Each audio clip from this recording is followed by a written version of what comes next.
वयसली अमरी वालुल उक़दतम मिन लिसानी यफ़क़हू क़ौली। अच्छा जी, मैंने व्हाट्सएप ग्रुप पे एक क्विज़ भेजा है, जल्दी से वार्म अप एक कर लेते हैं और उस क्विज़ को ज़रा हम सॉल्व कर लें हाथ के हाथ, उसके बाद हम बातचीत को आगे बढ़ाते हैं। फिर कुछ ये कि कमेंट्स हैं मेरे जो ड्राफ्टिंग से रिलेटेड है आप लोगों की, जो मैं चेक कर रहा हूँ और वो निकल के सामने आ रही हैं, तो इट्स रियली इम्पॉर्टेंट कि उनको ज़रा जो है ना वो एड्रेस किया जाए।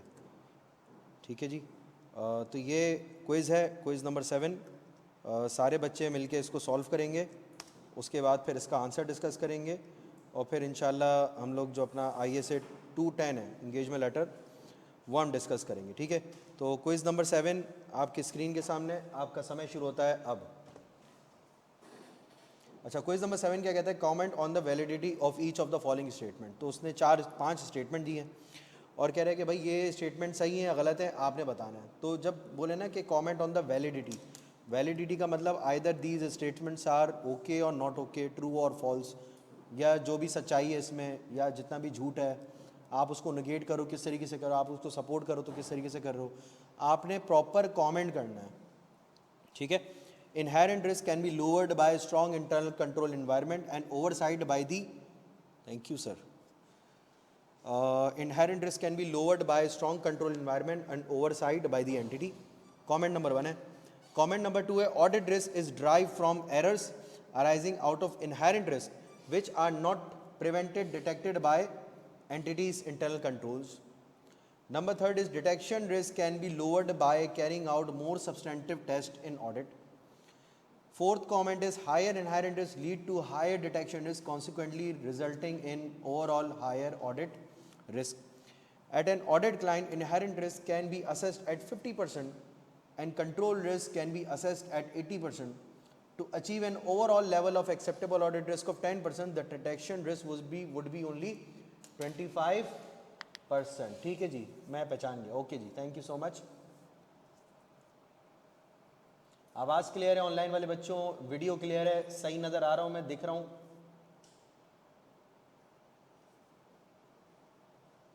दूर दूर तक सुनाई दे रही है मेरी आवाज़?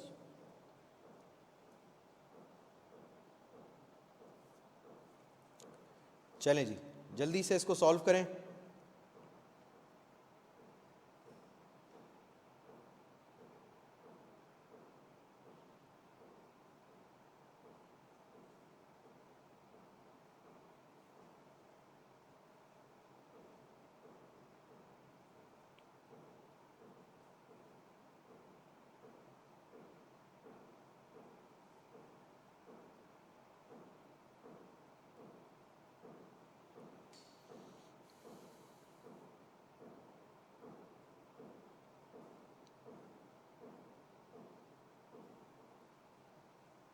क्या कोई खातून पायलट वगैरह भी पकड़ लिए यहाँ पर हैं? पता नहीं यार, दिखाते हुए दीपिका पादुकोण वाली पायलट दिखाते हैं वो जो आते हैं तो expectation versus reality.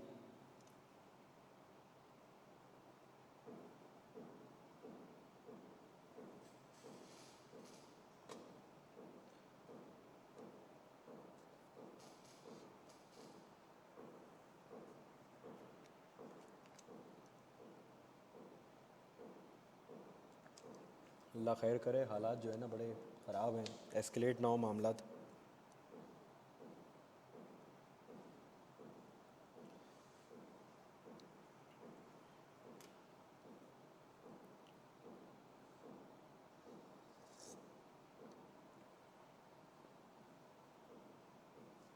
T is fantastic.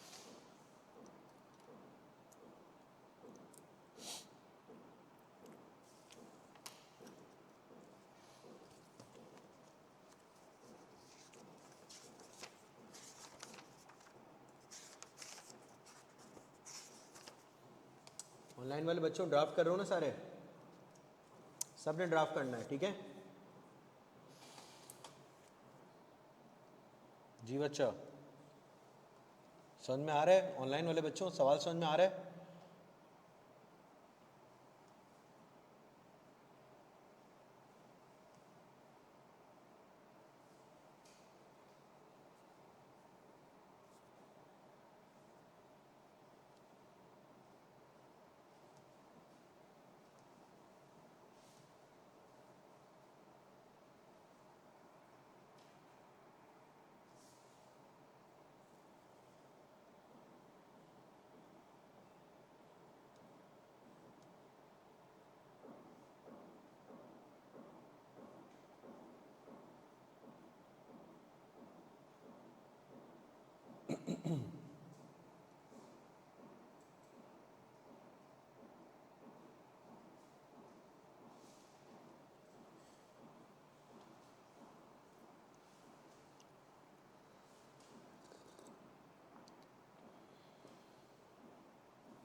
बहुत ही केयरफुली इसको रीड करना और आंसर करना। ये जो सवाल आया है,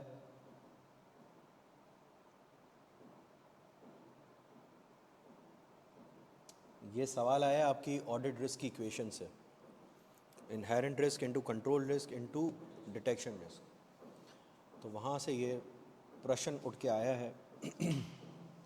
आपने इसका सटीक तरीके से उत्तर देना है।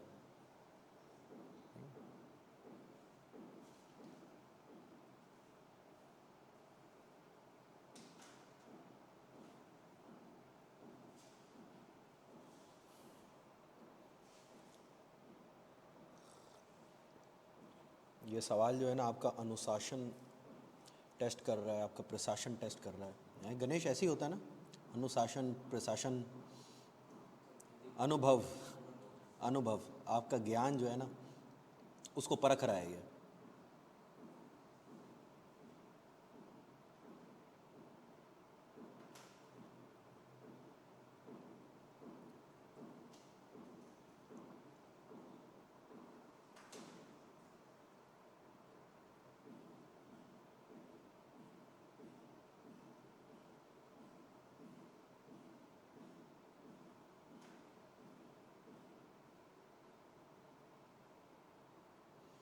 जी भैया। और सारे बच्चों का जवाब चाहिए इस पे, सारे बच्चों का। कुछ बच्चे हैं जो सिर्फ ऐसे ही मस्ती करने के लिए, देखने के लिए आते हैं कि ठीक है यार लेक्चर ले रहे हैं, देख लेते हैं कि क्या सर पढ़ा रहे हैं, और ये सब तो हमने पढ़ा हुआ है। लेकिन याद रखना, कोई भी बच्चा ऐसा अभी तक क्लास में मिला नहीं है। को 7वां सवाल हम डिस्कस कर रहे हैं आज, और इंशाल्लाह ताला आज अभी भी नहीं मिलेगा कि जो पांचों पार्ट्स का तमीज़ से जवाब दे सके। ठीक है, तो कमियां जो है ना वो रहती हैं, हमेशा रहेंगी। कोशिश है कि उसको कम से कम रखा जाए और उसको कंट्रोल किया जाए। ये मत सोचना कि कोई सवाल छोटा है, कोई कॉन्सेप्ट छोटा है,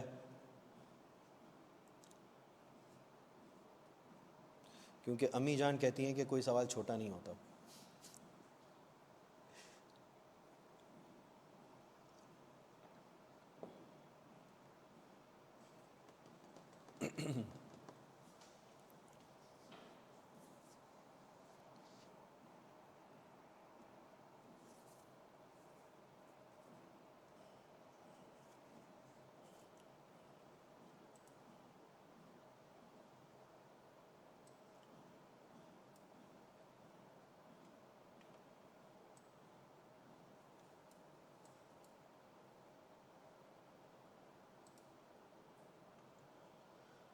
अल्लाह अकबर। चलो भाई, सुबह पनवेल निकलना है, जल्दी बता दो।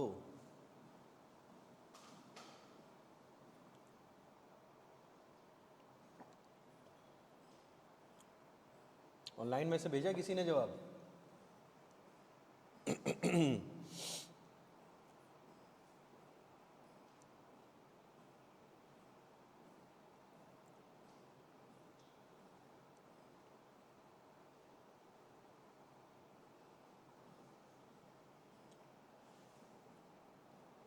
थर्ड पॉइंट चल रहा है। ओके ओके, करें करें।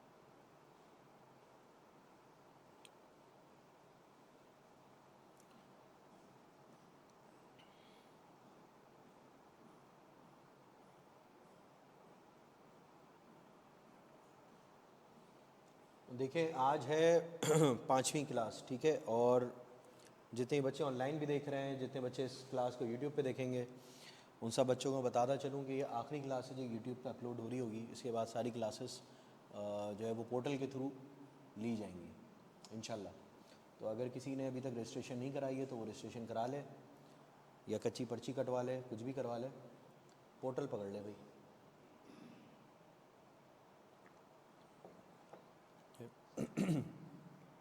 तो अभी 5 क्लासेस में जो आपका इंजन गर्म करना था वो हमने गर्म कर दिया है, अब गाड़ी दौड़ाने का टाइम आ गया है। और गाड़ी जब दौड़ती है तो उसके दरवाजे खुले हुए नहीं होते, दरवाजे बंद होते हैं ताकि स्पीड से गाड़ी दौड़े।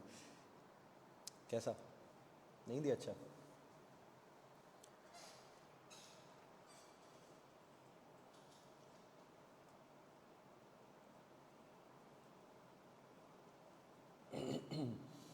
चलो यार, इतनी सी इक्वेशन है यार। दूसरा वो जो इतनी छोटी सी एक इक्वेशन है यार, उस पर इतना सोच रहे हो। चलो भाई, गैर सरकारी गैर हतमी नताइज आना शुरू हो गए। तो ये सवाल जो है वो भेजा है, जवाब भेजा है उज़ैर भाई ने। पहला जो पार्ट है वो डिस्कस कर लेते हैं एक एक करके ना, सही है। स्टार्ट के तो सब लोगों ने कर लिए होंगे ना। पहला जो पार्ट है वो डिस्कस कर लेते हैं। पहला पार्ट ये कि inherent risk can be lowered by strong control environment and oversight by the entity. अब पहली बात ये, क्या ये स्टेटमेंट सही है या गलत है? हाँ, ये स्टेटमेंट गलत है। गणेश भाई कह रहे हैं गलत है। अच्छा जी, और क्या कह रहे हैं ऑनलाइन वाले बच्चों?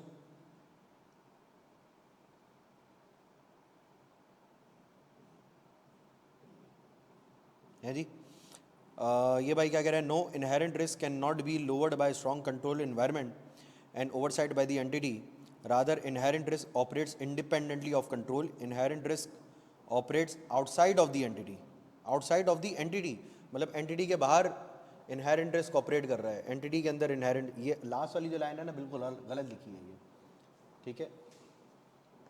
लास्ट वाली जो लाइन है बेटा बिल्कुल गलत लिख रही है। ये आपने सही लिखा कि inherent risk operates independently of controls, ये आपने बिल्कुल सही लिखा है, ठीक है। कि इनहेरेंट रिस्क को आप कंट्रोल नहीं कर सकते। इनहेरेंट रिस्क अपनी जगह पर है, वो तो रहेगा अपनी जगह पर। आप कम कर सकते हो तो उसके इफेक्ट्स को कम कर सकते हो इनहेरेंट रिस्क के, ठीक है भाई। क्या जवाब लिखा आप लोगों ने?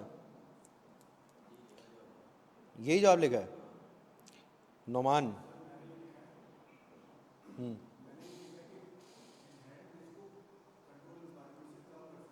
हाँ, इनहेरेंट रिस्क, नोमान आप ही हो ना? नोमान कौन बैठा है कुर्सी पे? नोमान कौन है भाई? ऑनलाइन में कोई Noman? Inherent risk can not be lowered by a strong control environment because the susceptibility of an assertion about financial statements are vulnerable to material misstatement before application of internal control. ये तो आपने बेटा definition लिख दी है ना, उसने comment मांगा, validity पे कमेंट करना है आपने, ठीक है। ये तो आपने रट्टा लिख दिया है इसके अंदर। आपने बताना था इसके अंदर क्या ये स्टेटमेंट सही है या स्टेटमेंट गलत है। सबसे पहले तो आपने ये बताना था, ठीक है। और भाई आप लोगों ने लिख लिया। गणेश क्या लिखा है?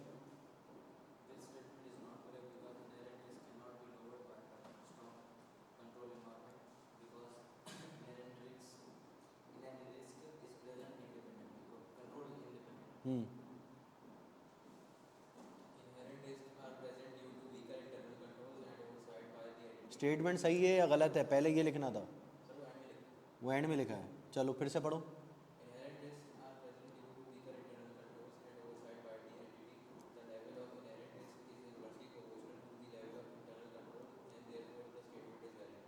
नहीं नहीं, इन्वर्सली प्रोपोर्शनल क्या मतलब? देखो, इनहेरेंट रिस्क जो है ना, इनहेरेंट रिस्क हमेशा स्टैटिक रहेगा। मैंने एग्जांपल क्या दी थी? कैश पड़ा हुआ गली के कोने पे, कोई इंटरनल कंट्रोल्स उसके ऊपर नहीं है। इनहेरेंट रिस्क तो स्टैटिक है ना, आप कंट्रोल्स प्लेस करते हो ताकि उसके इफेक्ट को कम कर सको, उसके इनहेरेंट रिस्क को कम, इफेक्ट को कम कर सको, चोरी के चांसेस को कम कर सको। लेकिन क्या चोरी का चांस कभी ख़त्म होगा? कभी ख़त्म नहीं होगा। इसमें भावनाओं को समझो, आप क्या कहना चाह रहे हैं। इनहेरेंट रिस्क हमेशा रहेगा, आप उसको कंट्रोल नहीं कर सकते, आप उसके इफेक्ट को कम कर सकते हो। In other words, risk of material misstatements को कम कर सकते हो आप अपने कंट्रोल लगा के, ठीक है। तो इसका जो अगर सटीक तरीके का जवाब है ना, सटीक तरीके का जवाब ये है कि दी स्टेटमेंट इज़ नॉट करेक्ट। सबसे पहली बात आपने वाज़े अल्फाजों में कह देना, भाई स्टेटमेंट करेक्ट नहीं है। इनहेरेंट रिस्क ऑपरेट्स इंडिपेंडेंट, जो उज़ैर भाई ने लिखा बिल्कुल सही लिखा था। Inherent risk operates independently of control, it can not be controlled, ठीक है। It can not be control, the auditor must accept that the risk will exist and will never go away. तो आपने उसके हिसाब से कंट्रोल्स प्लेस करना है। सही है, अपने जवाबात ग्रुप पे आप भेज दीजिए ताकि एक रिकॉर्ड में आ जाए ना। सब सारे पार्ट्स के हो गए ना, सारे पार्ट्स चल रहा है अभी। आपका हो गया? आपका क्या नाम है? फाइज। भेज दो, जल्दी भेज दो, जल्दी भेज दो।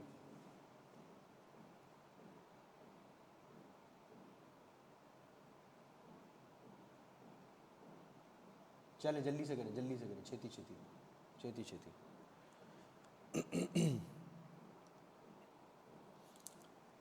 देखो जैसे पांचवा पार्ट है, इसमें आप क्या करो, audit risk is equal to inherent risk into control risk into detection risk. अब मुझे एक बात बताओ, अब अगर मैं आखिरी वाले पार्ट को उठा के देखूं, उसमें वो कहते हैं इनहेरेंट रिस्क है 50%, ऐसा ही है। फिर कंट्रोल रिस्क कहते हैं 80%, डिटेक्शन रिस्क है 25%। मैं इसको मल्टीप्लाई करूं तो ऑडिट रिस्क आ जाते हैं मेरा 10% पे। ये मानूर आपकी वाली बात को मैं थोड़ा एक्सप्लेन कर रहा हूँ, जो आप कह रहे हैं ना इनहेरेंट रिस्क को मैं कम कर सकता हूँ। मुझे बताएं कहाँ से कम करूँ, मुझे बताएं। ये जो इनहेरेंट रिस्क है ना, ये बेटा मेरे हाथ में नहीं है। दो चीज़ें कंट्रोल में, एक कंट्रोल रिस्क किसके हाथ में? ये मैनेजमेंट के हाथ में। इस चीज़ को समझना, ठीक है। ये कंट्रोल रिस्क किसके हाथ में? मैनेजमेंट के हाथ में। इस कंट्रोल रिस्क को कम कैसे किया जा सकता है? Effective and efficient internal control से प्लेस करके, ऐसा ही है। तो जितने अच्छे कंट्रोल्स होंगे उतना कम मेरा कंट्रोल रिस्क होगा, जितना कम मेरा कंट्रोल रिस्क होगा उतना ही कम मेरा रिस्क ऑफ मटेरियल मिसस्टेटमेंट होगा।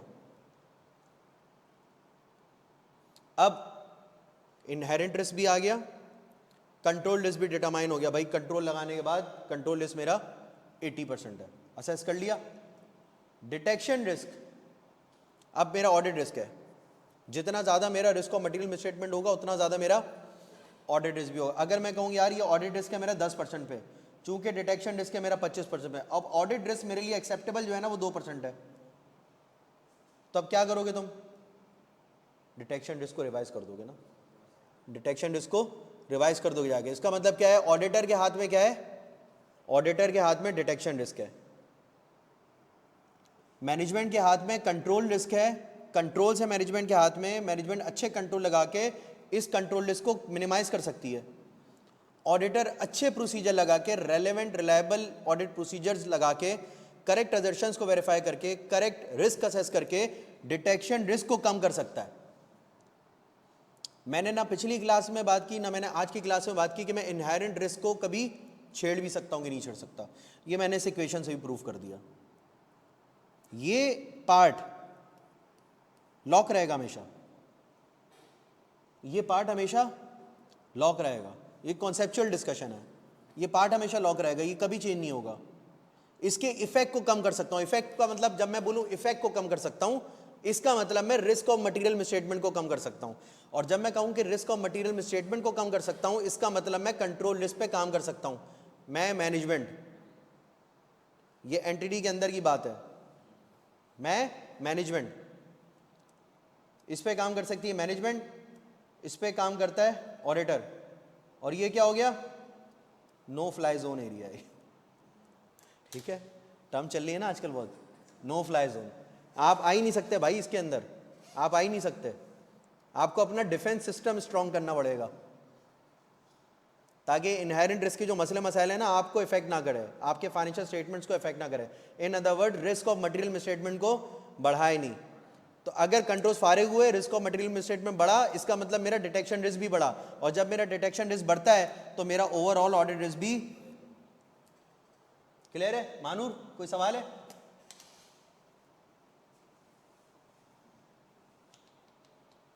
जी, ये वाली कंफ्यूजन क्लियर हुई है?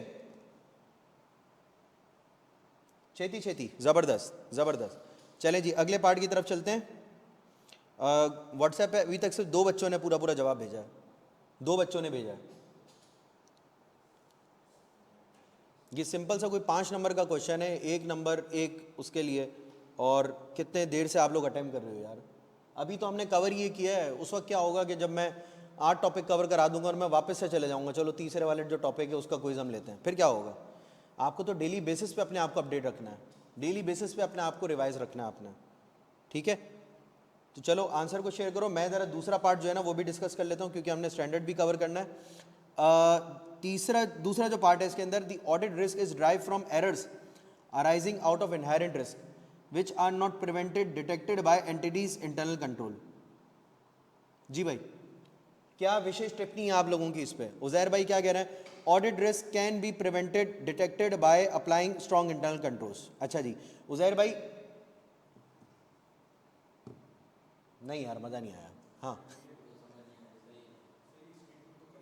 स्टेटमेंट करेक्ट है, ओके। और बताओ जी।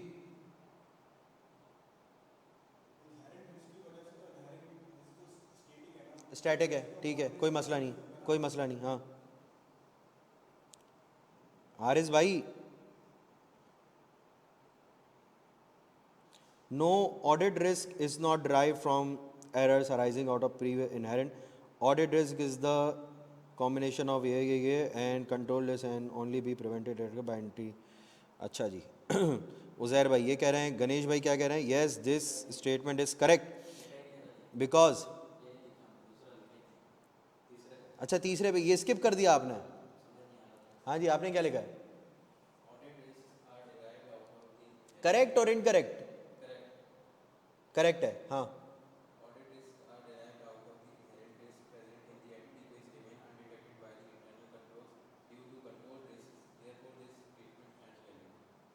अफसोस, अभी मैंने इक्वेशन भी डिस्कस की, उसके बाद फिर यही बन देगा। जो आंखों के सामने है उसको आप नहीं देख पा रहे हो, तो जो आंखों के सामने नहीं होगा उसको कैसे फील करोगे?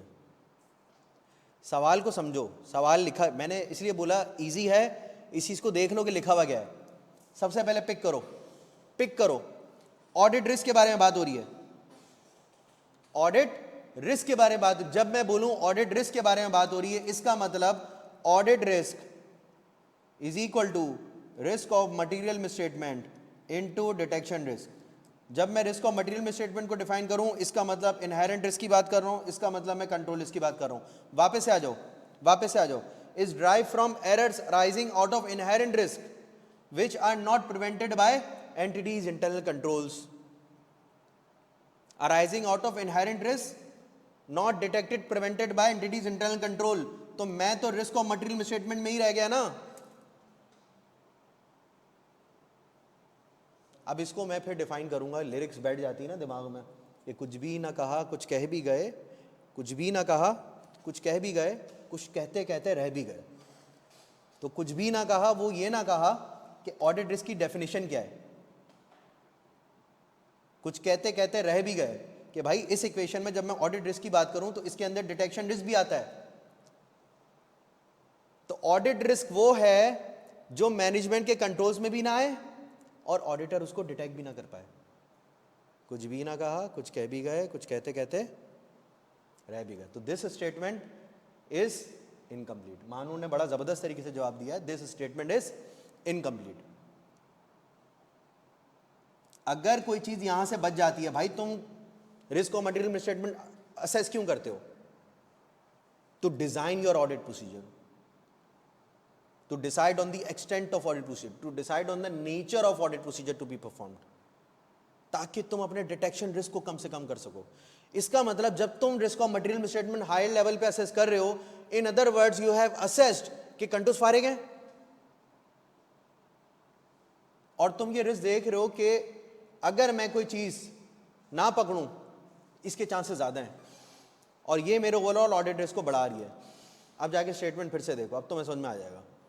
The audit risk is derived from errors out of inherent risk which are not prevented detected by entities internal control। अब आ रही है समझ में? अब अगर मैं ये ऑडिट रिस्क हटा दूं और मैं करूं रिस्क ऑफ मटेरियल मिसस्टेटमेंट, अब जबरदस्त। This is concept. आप लिख कर आ जाओगे, कॉन्सेप्चुअली फेल हो जाओगे आप।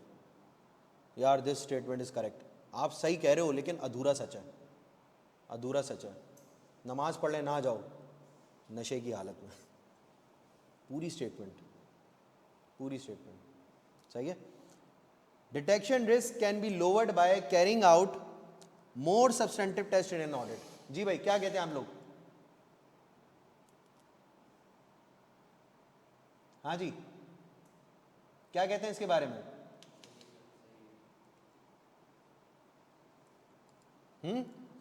सही है statement,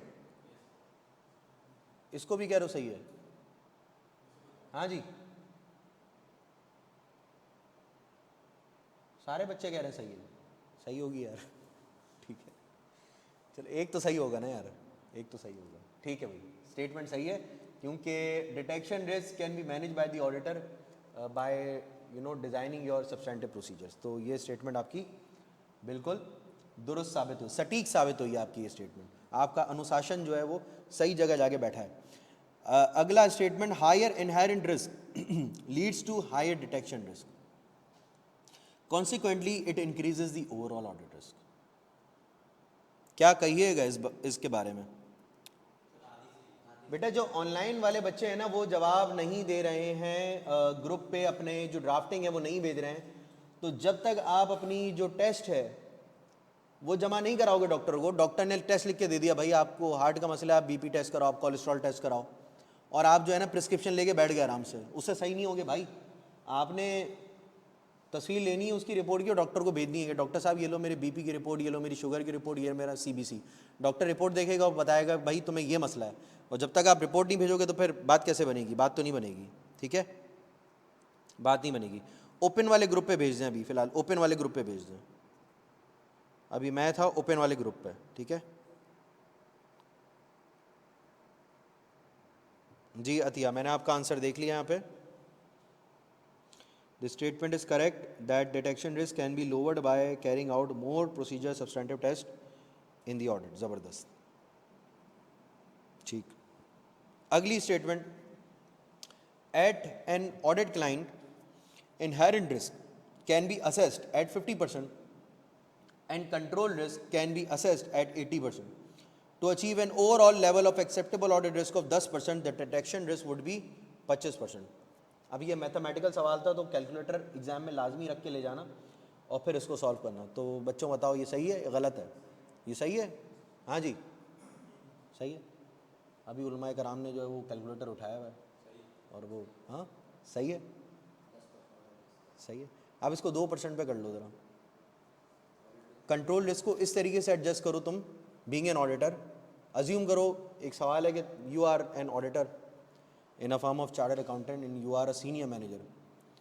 A junior has approached you and have said that control risk has been assessed at 80% and he has asked how should we manage control risk to reduce an audit risk of overall acceptable level of 2%. मतलब वो कहना चाह रहे हैं कि 80% पे internal control risk हमने assess किया हुआ है, हमने इसको ऑडिट रिस्क को करना है 2% पे, तो मुझे ये बताओ कि मैं कंट्रोल रिस्क को क्या परसेंटेज रखूं कि मेरा ओवरऑल ऑडिट रिस्क 2% पे चला जाए।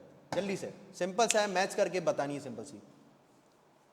तुम ऑडिटर हो, एक जूनियर आया, साफ अल्फाजों में नीचे लिख देता हूँ, ऊपर कलरिंग बहुत हो गई है, साफ अल्फाजों में नीचे लिख देता हूँ मैं कि ये किया हुआ इसने, यहाँ पे लिख देता हूँ, ठीक है, कि इनहेरेंट रिस्क है 50% पे, कंट्रोल रिस्क है 80% पे और डिटेक्शन रिस्क है 25% पे, ऑडिट रिस्क है ओवरऑल 10% पे। You are an auditor, you are a senior manager in a firm of chartered accountants. A senior has come to you and said कि सर कंट्रोल रिस्क हमारा 80% पर है, इसको मैं करना चाह रहा हूँ, ऑडिट रिस्क मेरे लिए 10% बहुत है, इसको हम कर दें 2%। तो मुझे बताओ मेरे बच्चों में कंट्रोल रिस्क को कितना रखूँ बीइंग एन ऑडिटर? 16% पे। जल्दी जल्दी, छेती छेती सारे बच्चे, बहुत सिंपल सा मैथ्स का सवाल है यार।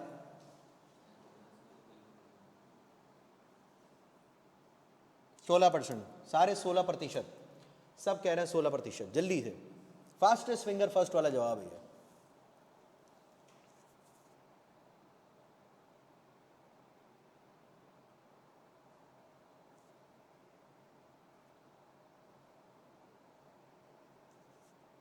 जी भाई 16%, जबरदस्त, सबके कैलकुलेटर सही जा रहे हैं। 16% है, 16% है।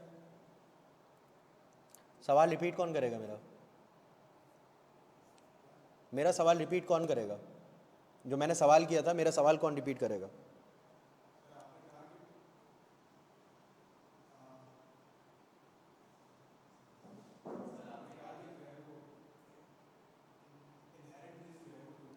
इधर आ जाओ, इधर आ जाओ, कैमरे में नहीं आओ भले, मैं तुम्हारी शक्ल नहीं दिखा रहा सबको, आ जाओ। सिर्फ ये माइक पकड़ो, कैमरे के पीछे सिर्फ माइक पकड़ो, और माइक पे जो है ना, ताकि ऑनलाइन वाले जो बच्चे हैं ना वो भी ज़रा सुने कि मेरा सवाल क्या था। हाँ, बोलो। सर आपने कहा कि इनहेरेंट रिस्क जो है वो 50% है, और पहले जो था वो 80% था कंट्रोल रिस्क, और डिटेक्शन रिस्क जो था वो 25% था, जिससे ऑडिट रिस्क निकल रहा था आपका 10%। तो आपके सीनियर मैनेजर ने कहा कि मुझे जो है वो ऑडिट रिस्क 2% चाहिए। तो वो ऑडिट रिस्क जब भी कम हो सकता है जब या तो कंट्रोल रिस्क कम होगा या डिटेक्शन रिस्क कम होगा। तो आपने कहा कि कंट्रोल रिस्क को कितना कम कर दूं कि ऑडिट रिस्क जो है वो 2% रह जाए। इसका मतलब ये कि सवाल को सही तरीके से समझा है सबने, ठीक है, लेकिन सबने जवाब दिया। वो जो फिजिकल बच्चे बैठे हैं वो थोड़े से परेशान हैं, ऑनलाइन वाले बच्चे शायद इसको पकड़ चुके हैं। भाई तुम कौन हो? ऑडिटर हो। ये रिस्क ऑफ मटेरियल मिसस्टेटमेंट किसकी दुकान है? तो तुम कहाँ से आ रहे हो उसमें? चम्मे नहीं कराया तुमने जूनियर को? हाँ, कि किससे ऑडिट पढ़ के आ गए हो? सरस्वत की क्लास ही ली तुमने क्या? हाँ, क्या हो गया भाई? तो अभी इतना बड़ा भाषण खुद देकर गए उधर, यही पूछोगे ना भाई किससे ऑडिट पढ़ा था? तो ये आई कैप इस तरीके से दिमाग ख़राब करेगा। जब हम बोलते हैं ना यार पेपर इतना आसान आ गया, ये तो चीते हो गए, पागल हो जाओगे। तो मेरी वही वाली बात याद रखना हमेशा, एक्सीडेंट हमेशा खाली रोडों पे होते हैं। जब खाली रोड होती है ना तो आप गाड़ी दौड़ाते हो, सिर्फ सोचने का टाइम वहीं पर होता है। कभी भी कोई भी चीज़ कहीं से भी हिट कर सकती है, यू नेवर नो। तो ये लाइव एक मस्ती सूझी और काम कर दिया इसने, ठीक है। तो आप उसको बोलोगे बेटा मेरे हाथ में बीइंग एन ऑडिटर, अब मैं कह भी रहा हूँ बार बार बीइंग एन ऑडिटर में क्या करूँ, बीइंग एन ऑडिटर मेरे हाथ में सिर्फ डिटेक्शन रिस्क है, जिससे मैं ओवरऑल ऑडिट रिस्क को अपना कम से कम कर सकता हूँ, और कुछ भी नहीं, नथिंग एल्स। बात समझ में आ रही है जी भाई? कहाँ फंसे हुए थे तुम लोग यार? नंबर नहीं था मेरा मजाक कर रहा हूँ यार। चलें जी स्टार्ट करते हैं, आज के लेक्चर का आगाज़ करते हैं। आज के लेक्चर में हम पढ़ेंगे इंगेजमेंट लेटर, ठीक है, इंगेजमेंट लेटर। तो ये वेकअप कॉल्स हैं यार, थोड़ी सी ज़्यादा वेकअप कॉल लग गई, लेकिन इंशाल्लाह ताला आप लोग अब चौकन्ने रहोगे, ठीक है। तो थोड़ा सा हम रिवाइज़ भी कर लेते हैं कि लास्ट क्लास में हमने क्या कवर किया था। ऑडिट इंगेजमेंट नोट्स के थ्रू हम पढ़ लेते हैं। An audit engagement is an arrangement that an auditor has with a client to perform an audit of client's accounting records and financial statements. The term usually applies to the contractual arrangement between two parties rather than the full set of auditing tasks that auditor will perform. ये simple सी एक अंग्रेजी की definition है जो मैंने audit engagement की आपको बता दी है, ठीक है। प्रिलिमिनरी इंगेजमेंट एक्टिविटी जो हमने लास्ट क्लास में कवर किया था, the auditor shell undertake the following activities at the beginning of each audit. Procedures performed required by ISA 220, quality control for an audit engagement of a financial statements regarding the acceptance or continuance of a client. Last class ली थी दोस्त आपने? नहीं ली थी? कोशिश करना लेकर आओ। अगर कोई चीज़ मिस हो जाए तो लास्ट क्लास लाजमी अटेंड करना, क्योंकि ये हमने कॉन्सेप्ट डिटेल में डिस्कस किए थे। इसे मैं नोट्स के थ्रू ओवरव्यू दे रहा हूँ, ठीक है, तो लाजमी देख लेना।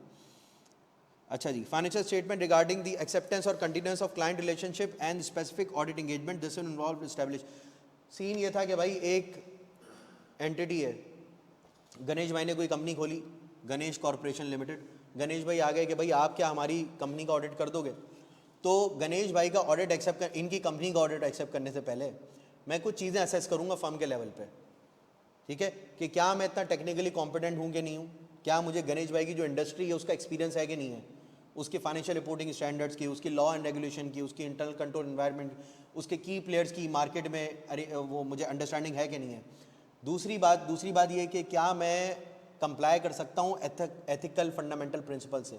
Most importantly independence. अगर इनकी कंपनी लिस्टेड है, ऐसा तो नहीं है मेरे शेयर्स हैं उस कंपनी में, तो मेरा फाइनेंशियल पर्सनल और बिजनेस रिलेशनशिप कोई गणेश भाई इनकी कंपनी के साथ तो नहीं है कि जो मेरे ऑडिट ओपिनियन को आके आगे अफेक्ट करे। फिर दूसरी चीज़ के इंटेग्रिटी ऑफ अ क्लाइंट। इससे पहले एक और चीज़ आती है कैपेबिलिटी, कि कॉम्पिटेंसी है कि क्या मैं कैपेबल हूँ नहीं हूँ, क्या मेरे पास एडिक्वेट इनफ रिसोर्सेज हैं कि नहीं है इस ऑडिट को कैरी आउट करने के लिए, ठीक है।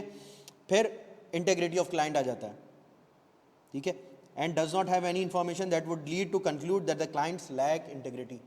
अब गणेश भाई के केसेस खुले में, नैब में केसेस चल रहे हैं, हर दूसरे दिन नैब में रहते हैं, मुझे डेटा क्या देंगे ये, ठीक है। तो वो जो एक मुंशी ऑडिटर होगा ना, वो इसी चीज़ के पीछे पड़ा रहेगा कि यार ये गणेश भाई ज़रा नैब से आए तो मुझे कोई डेटा देना। अच्छा ऑडिटर है ना, फॉरन देखेगा इंटेग्रिटी डाउटफुल हो गई है, नैब के चक्कर क्यों लग रहे हैं, वो उस तरफ निकल जाएगा, 240 की तरफ निकल जाएगा। बाकी लोग इधर से डिस्क्लेमर लिख के आ जाएंगे, डेटा नहीं मिल रहा है। बात समझ में आ रही है? इंटेग्रिटी असेस करना बड़ा जरूरी है। अब इंटेग्रिटी असेस कैसे करें? एक तरीके कार है कम्युनिकेशन विद प्रीडिसेसर ऑडिटर, जो आपका पुराना ऑडिटर है उससे आप बातचीत कर लें। अब गणेश भाई ने तो कंपनी इस साल बनाई है ना, ट्विस्ट आ गया कहानी में। पिछली बार हमने ये डिस्कस किया प्रीडिसेसर ऑडिटर से कम्युनिकेट कर लें, अब गणेश भाई ने कंपनी इस साल बनाई है, क्या करूँ मैं?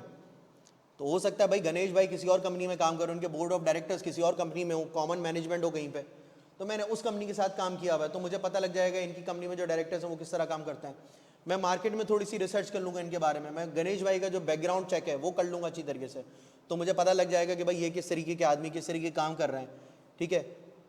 मार्केट में पता कर लूँगा, की कस्टमर से मिल लूँगा, सप्लायर से मिल लूँगा, बैंकर से मिल लूँगा, और ग्लोबल मेरे पास डेटा वेटा अवेलेबल होता है जो ग्लोबल फर्म्स है लाइक BDO।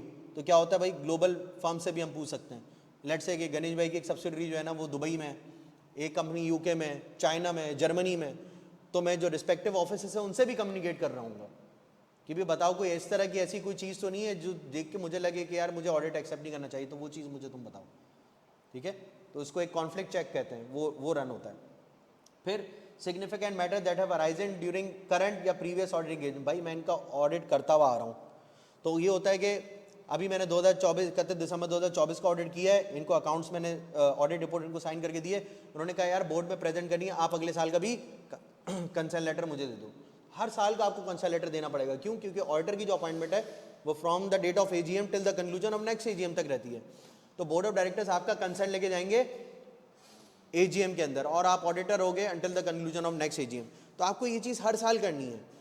तो अगर करंट ईयर ऑफ एंगेजमेंट 31 दिसंबर 2024 के ऑडिट के दौरान मुझे अगर कोई ऐसी बात पता लगी कि मुझे ये ऑडिट आगे एक्सेप्ट नहीं करना चाहिए, ये बहुत ही हॉस्टाइल नेचर का जो है वो एटीट्यूड रहा है गणेश भाई या उनकी टीम का हमारी ऑडिट टीम के साथ, पार्टनर को जो है वो थ्रेटन करने की कोशिश की गई है, एविडेंस छुपाए गए हैं, ऑडिट करने में मुश्किलात पेश आ रही हैं, इंटेग्रिटी पे डाउट्स क्रिएट हो रहे हैं, तो ये सारी information during the current period of audit जो मैं ले रहा हूँ। डेडलाइन पे मसले किए हैं। अगर एक क्लाइंट है, नॉर्मली ऑडिट करने में अगर आपको 2 महीने लगते हैं, और अगर क्लाइंट कहे कि यार आप 1 हफ्ते में फाइनलाइज करो, 2 हफ्ते में फाइनलाइज करो, इसका मतलब क्लाइंट रश करना चाह रहे हैं, तो आप उसमें भी आप एक रिस्क देखोगे कि ऐसा तो नहीं क्लाइंट का कोई और मोटिव है कि वो कह रहा है जल्दी से ऑडिट वाइंड अप करो ताकि ऑडिटर को चीज़ें ना देख पाए। ये भी एक इटसेल्फ बहुत बड़ा रिस्क है। CA फाइनल में तो टेस्ट हो चुका है, ये कई बार टेस्ट हुआ है CA फाइनल के अंदर, ठीक है। तो significant matters from previous auditing. अच्छा गणेश भाई तो अभी आए ना ऑडिट कराने, हो सकता है मैं इनके साथ टैक्सी सर्विसेज पे काम कर रहा हूँ ऑलरेडी, IT सर्विसेज इनको हमारी फर्म दे रही है, कंसल्टेंसी सर्विसेज हमारी फर्म जो है वो इनको दे रही है, तो वहाँ से भी कुछ इन्फॉर्मेशन गैदर हुई होगी ना।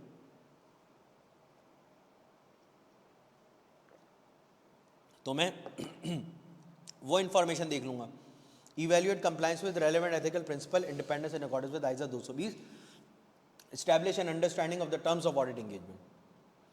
अब आ गया आप ISA 210 में, अभी आप आ जाएंगे। ये लाइन बड़ी इंपॉर्टेंट है समझाने के लिए। Audit firms are commercial entities, the objective is to earn profit. जाहिर सी बात है कमर्शियल एंटिटीज और प्रॉफिट कमाना उनका ऑब्जेक्टिव है। हाउएवर द ऑडिटर या audit firm should always consider ethical responsibility ahead of its commercial objectives. सही है।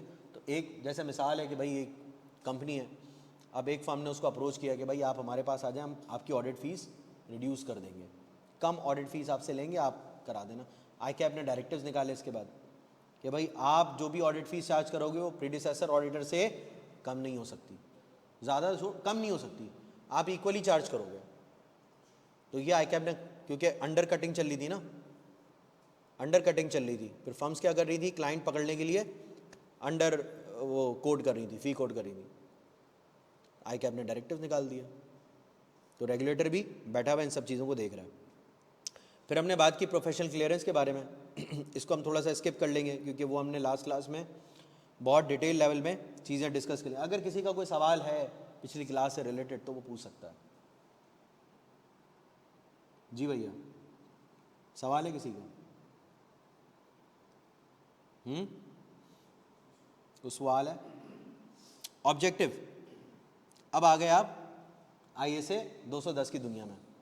वो सब करने के बाद आपके प्रिलिमिनरी इंगेजमेंट एक्टिविटीज़ पूरी हो गई हैं आपकी। अब उसके बाद क्या हुआ है, आपने इंगेजमेंट एक्सेप्ट करनी है, AGM में अपॉइंटमेंट हो गई है। स्टेप्स याद रखना, आपने कंसेंट दिया प्रिलिमिनरी इंगेजमेंट एक्टिविटीज़ करने के बाद, कंसेंट गई आपकी बोर्ड में, बोर्ड ने रेकमेंड किया एनुअल जनरल मीटिंग में शेयर होल्डर्स को, शेयर होल्डर्स ने आपको कर लिया अपॉइंट, इंगेजमेंट एक्सेप्ट कर ली मैंने, कर ली, कर ली, हाँ अपॉइंट कर लिया उसने, एक्सेप्ट तो नहीं की मैंने। हाँ दोनों अलग अलग चीज़ें। मैंने कंसेंट, मैंने रजामंदी दे दी कि हाँ ठीक है मैं तुम्हारा ऑडिट करने के लिए तैयार, मैं तुमसे शादी करने के लिए तैयार हूँ। ठीक है, जब टाइम आया तो शार्ट, लड़का शार्ट हो गया। ठीक है, अच्छा जी, कंसेंट बोर्ड AGM ने अपॉइंट कर लिया है, हम आपको अपॉइंट करते हैं एज एन ऑडिटर। अब ऑडिटर आप अपॉइंट हो चुके हो, एक्सेप्टेंस होगी जब आप टर्म्स को एग्री करोगे, निकाहनामे पे दस्तखत करोगे, भले आप उससे पहले जितनी भी बातें कर लो, सब फजूल है।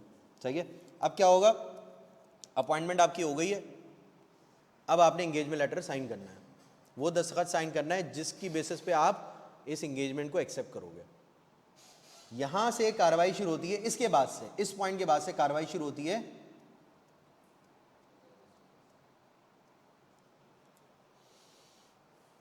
अब आइजा 210 को अगर देखो ना, आइजा 210 ये नोट जो बनाया ना डायरेक्ट स्टैंडर्ड से उठा के बनाया, कोशिश की है कि कंप्लीट सारी चीज़ें इसके अंदर गिवन हो, जो पास पेपर देखोगे सब चीज़ें इसके अंदर होंगी इंशाल्लाह, सब मिलेगा। स्ट्रेट टैक्स देखोगे वो भी होगा इसके अंदर। टू एक्सेप्ट और कंटिन्यू, वही मैंने बात की, फर्स्ट ईयर ऑफ ऑडिट है, नया क्लाइंट है, एक्सेप्ट, कंटिन्यू, पिछले साल का भी ऑडिट किया है, अगले साल का भी ऑडिट करने जा रहा हूँ, तो ये स्टैंडर्ड अप्लाई होगा, either you continue with the audit और accept the first year of audit. ठीक है, the audit engagement only when the basis upon which it is to be performed has been agreed. आप accept तभी करोगे कि जब वो बेसिस जिन बुनियादों पे आपने ऑडिट करना है वो अग्री हो गई हो। सर अगर रिकरिंग ऑडिट है तो उसमें भी फी लास्ट ईयर से ज़्यादा होगी, अपॉइंट वो तभी करेंगे जब हम एक्सेप्ट करेंगे। जी बिल्कुल, अपॉइंट मतलब आपने कंसेंट दे दिया ना, उन्होंने अपॉइंट कर लिया AGM के अंदर, अब बॉल आपके पास आ गई है, अब आप बोलोगे मैनेजमेंट आ जाओ, ऑडिट किसका करना है, मैनेजमेंट देगी ना डेटा, अब आप ये जो टर्म्स एग्री करोगे मैनेजमेंट के साथ करोगे, मैनेजमेंट एग्री नहीं करती है आप चले जाना वापस इनके अब्बू के पास, शेयर होल्डर के पास, भाई हम तो नहीं कर रहे, हम नहीं कर रहे, तुम्हारा लड़का नहीं मान रहा, हम नहीं कर रहे। सही है, तो फिर वो मनवाएंगे, आगे क्या क्या फड्डे पड़ते हैं वो भी देखेंगे इंशाल्लाह। अच्छा, रिकरिंग ऑडिट में लास्ट ईयर से फीस ज़्यादा होगी, बिल्कुल ज़्यादा भी हो सकती है, एग्जिस्टिंग भी हो सकती है, कम नहीं हो सकती, कम नहीं हो सकती। तो ICAP आपको कहता है, स्टैंडर्ड्स आपको कहते हैं कम आप कर सकते हो उस सूरत में जब आप ये प्रूफ कर दो कि स्कोप ऑफ वर्क इस साल कम है पिछले साल के मुकाबले में, ये आपको प्रूफ करना पड़ेगा। ठीक है, ये आपको प्रूफ करना पड़ेगा, आप अगर प्रूफ नहीं कर सकते तो फिर फीस कम नहीं करनी आपने। ठीक है, और ICAP ने जो है ना वो प्रिस्क्राइब रेट्स वगैरह भी निकाले हैं एज अ गाइडिंग प्रिंसिपल कि भाई इतना रेवेन्यू होगा, इतने एसेट्स होंगे तो आप इतनी फ़ीस चार्ज करना, ये भी एक सर्कुलर निकला, वो सर्कुलर भी मैं इंशाल्लाह ग्रुप पे भेज दूँगा। ठीक है, तो तुम लोग को ताकि ना प्रैक्टिकल एक थोड़ी सी अंडरस्टैंडिंग भी चीज़ों की मिलती रहे कि यार इंडस्ट्री के अंदर क्या चल रहा है। अगर मैं यहाँ पे बैठा हूँ आपको पढ़ा रहा हूँ, शायद वाहिद एक डायरेक्टर है जो बैठ के ऑडिट पढ़ा रहा है और कोई भी नहीं है अभी इंशाल्लाह, अभी फ़िलहाल जब तक मैं ये बात कर रहा हूँ। ठीक है, तो फ़ायदा तो पहुँचे ना आप लोगों को, इंशाल्लाह फ़ायदा पहुँचाएंगे।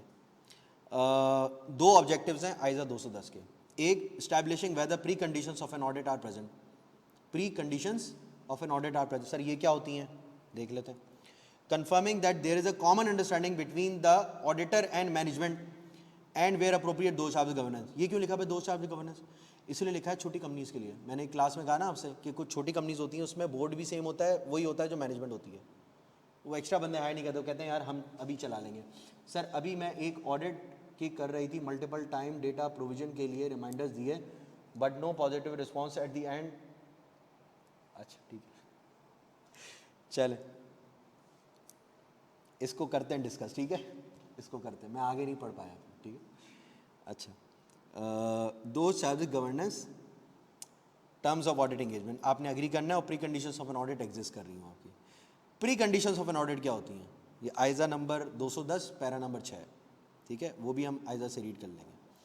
The use by the management of an acceptable financial reporting framework in preparation of financial statements, उधर देखो भाई, and the agreement of management and where approved those charge governance to the premise on which it is to be conducted.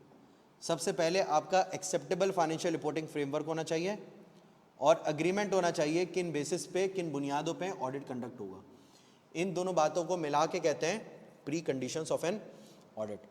कि audit शुरू करने से पहले ये कुछ शराइत हैं जो कि एग्जिस्ट करनी चाहिए। Pre conditions of an audit that should exist before I start the audit. What are those? The financial reporting framework on the basis of which financial statements are being prepared। आपका audit शुरू तभी होगा जब financial statements prepare होंगे। Financial statement तभी prepare होंगे जब उसकी बेसिस अग्री होगी। तो पहले बेसिस अग्री करो, फाइनेंशियल स्टेटमेंट्स बनाओ और प्रीमाइस ऑफ एन ऑडिट पे अग्री करो। प्रीमाइस ऑफ एन ऑडिट क्या है? प्रीमाइस मतलब मैनेजमेंट की जिम्मेदारी। ये दोनों चीजों पे अग्री करो, फिर हम ऑडिट कर लेते हैं। ये है ऑब्जेक्टिव नंबर 1। अब इसको जरा डिटेल में देख लेते हैं। स्टैंडर्ड आपसे कहता है कि if pre conditions of an audit are not present, the auditor shall not accept the audit engagement unless required by law और रेगुलेशन। अनलेस के मुल्क का कानून एससीसीपी आपका गला पकड़े और बोले कि यार चुपचाप बैठ के ऑडिट करो, उस सूरत हाल में क्या करना है वो भी हम डिस्कस कर लेते हैं। थोड़ा सा एडवांस लेवल का कॉन्सेप्ट है, लेकिन अगर आपको पता हो तो वो अच्छा है। अगले सफ़े पे जाते हैं। अगला सफ़ा क्या कहता है भाई? अगला सफ़ा कहता है, ये क्या हो गया, छोटा हो जाता है। अच्छा भाई, acceptability of financial reporting framework. अब आ गए pre conditions of an audit के पहले पार्ट पे। फाइनेंशियल रिपोर्टिंग फ्रेमवर्क एक्सेप्टेबल होना चाहिए। The auditor shell determine whether financial reporting framework adopted by the management in preparation of financial statement is acceptable considering below. Acceptable तभी होगा जब following चीज़ें agree हो जाएंगी। नेचर ऑफ एंटिटी, उसकी basis पर फाइनेंशियल रिपोर्टिंग फ्रेमवर्क आपका होना चाहिए। Nature of financial statements, purpose of financial statement और लीगल एंड रेगुलेटरी रिक्वायरमेंट्स। इन चारों बातों को भी जरा ध्यान से देख लेते हैं। Financial reporting framework is the benchmark based on विच, थोड़ी सी डेफिनेशन भी आप लोगों को प्रोवाइड की जा रही है बीच बीच में, is the benchmark based on which financial statements are prepared. Auditor is then required to perform to form an opinion on whether those financial statements have been prepared in accordance with the acceptable framework or not। जो भी framework है, IFRS है तो IFRS के हिसाब से, gap है तो गैप, IPS है international public sector accounting standards हैं उनके हिसाब से तो उनके हिसाब से। फ्रेमवर्क अग्री हो उसके हिसाब से मैं ऑडिट करूंगा, उसके हिसाब से मैं ओपिनियन दूंगा। Elements of assurance engagement, elements of audit, ठीक है। Criteria on how to determine the acceptability of financial reporting framework. ISA 210 ने हमें कुछ बातें बता दी हैं। उसने बोला कि ये पैरामीटर्स हैं, अगर ये एक्सेप्टेबल हैं, ये हिट कर रहे हैं तो फिर ठीक है, फाइनेंशियल रिपोर्टिंग स्टैंडर्ड एक्सेप्टेबल है। क्या है भाई वो रेलेवेंट फैक्टर्स? ये सीए फाइनल में बाय द वे पूछ चुका है, ठीक है, सीए फाइनल में ये चीज़ें पूछ चुका है। नेचर ऑफ एंटिटी, भाई लिस्टेड कंपनी है, लिस्टेड कंपनी है। अब आ जाओ रेगुलेटरी रिक्वायरमेंट पे। 4th स्केड्यूल लगता है कंपनीज एक्ट का, है ना, प्राइवेट है, 500 पे चला जाएगा, सही है। पब्लिक सेक्टर एंटिटी है, अपने disclosure, not for profit organisation, अपने स्टैंडर्ड हैं उसके। Nature of financial statement, nature of entity, जिस तरीके की एंटिटी होगी उसी तरीके के financial statements. Banks, State Bank का अपना फॉर्मेट है। इंश्योरेंस कंपनी, इंश्योरेंस ऑर्डिनेंस अपना मौजूद है, उससे फॉर्मेट बताया। तो जो कंपनीज हैं जिस हिसाब से, उसके हिसाब से उसके रेगुलेटर ने उसके फॉर्मेट्स बताए हैं, उसके हिसाब से वो फाइनेंशियल स्टेटमेंट बनेंगे। बैंक के फाइनेंशियल स्टेटमेंट नॉर्मल कंपनी के हिसाब से बन ही नहीं सकते। बैंक में करंट नॉन करंट का कॉन्सेप्ट ही नहीं। एसेट लायबिलिटी, क्यों? स्टेट बैंक का फॉर्मेट है भाई, वो फॉलो करना है। अगर कोई फर्म, कोई कंपनी, कोई बैंक करंट नॉन करंट में तोड़ दे तो फिर एक्सेप्टेबल ही नहीं है भाई। कौन सा फ्रेमवर्क के हिसाब से बना रहे हो, उसमें तो बातें ही नहीं लिखी। समझ में आ रही है? नेचर ऑफ फाइनेंशियल स्टेटमेंट, भाई complete set of financial statement या single element of financial statement. Purpose for common users prepared as per general financial reporting framework, general purpose framework, IFRS, IPSS है, international public sector accounting standards, और specific users with their tailor need, special purpose financial statement, FBR के लिए जैसे आप बना दो cash business accounting. General purpose framework, special purpose framework. General purpose आम आवाम के लिए, स्पेशल पर्पस किसी खास मकसद के लिए, किसी खास बंदे के लिए। स्पेशल पर्पस फाइनेंशियल स्टेटमेंट आप किसी बैंक के लिए बना सकते हो, बैंक ने रिक्वायर किया है, बैंक के लिए बना रहे हो, बनेंगे वो भी IFRS पे, लेकिन वो कहलाएंगे special purpose financial statements.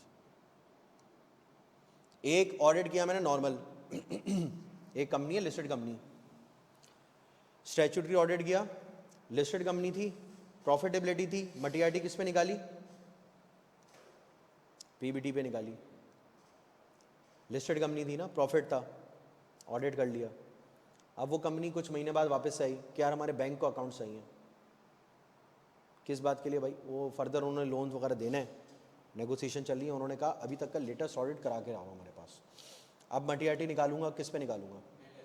Net asset. क्यों? क्योंकि जो user of the financial statement है उसका फोकस नेट एसेट पर रहेगा।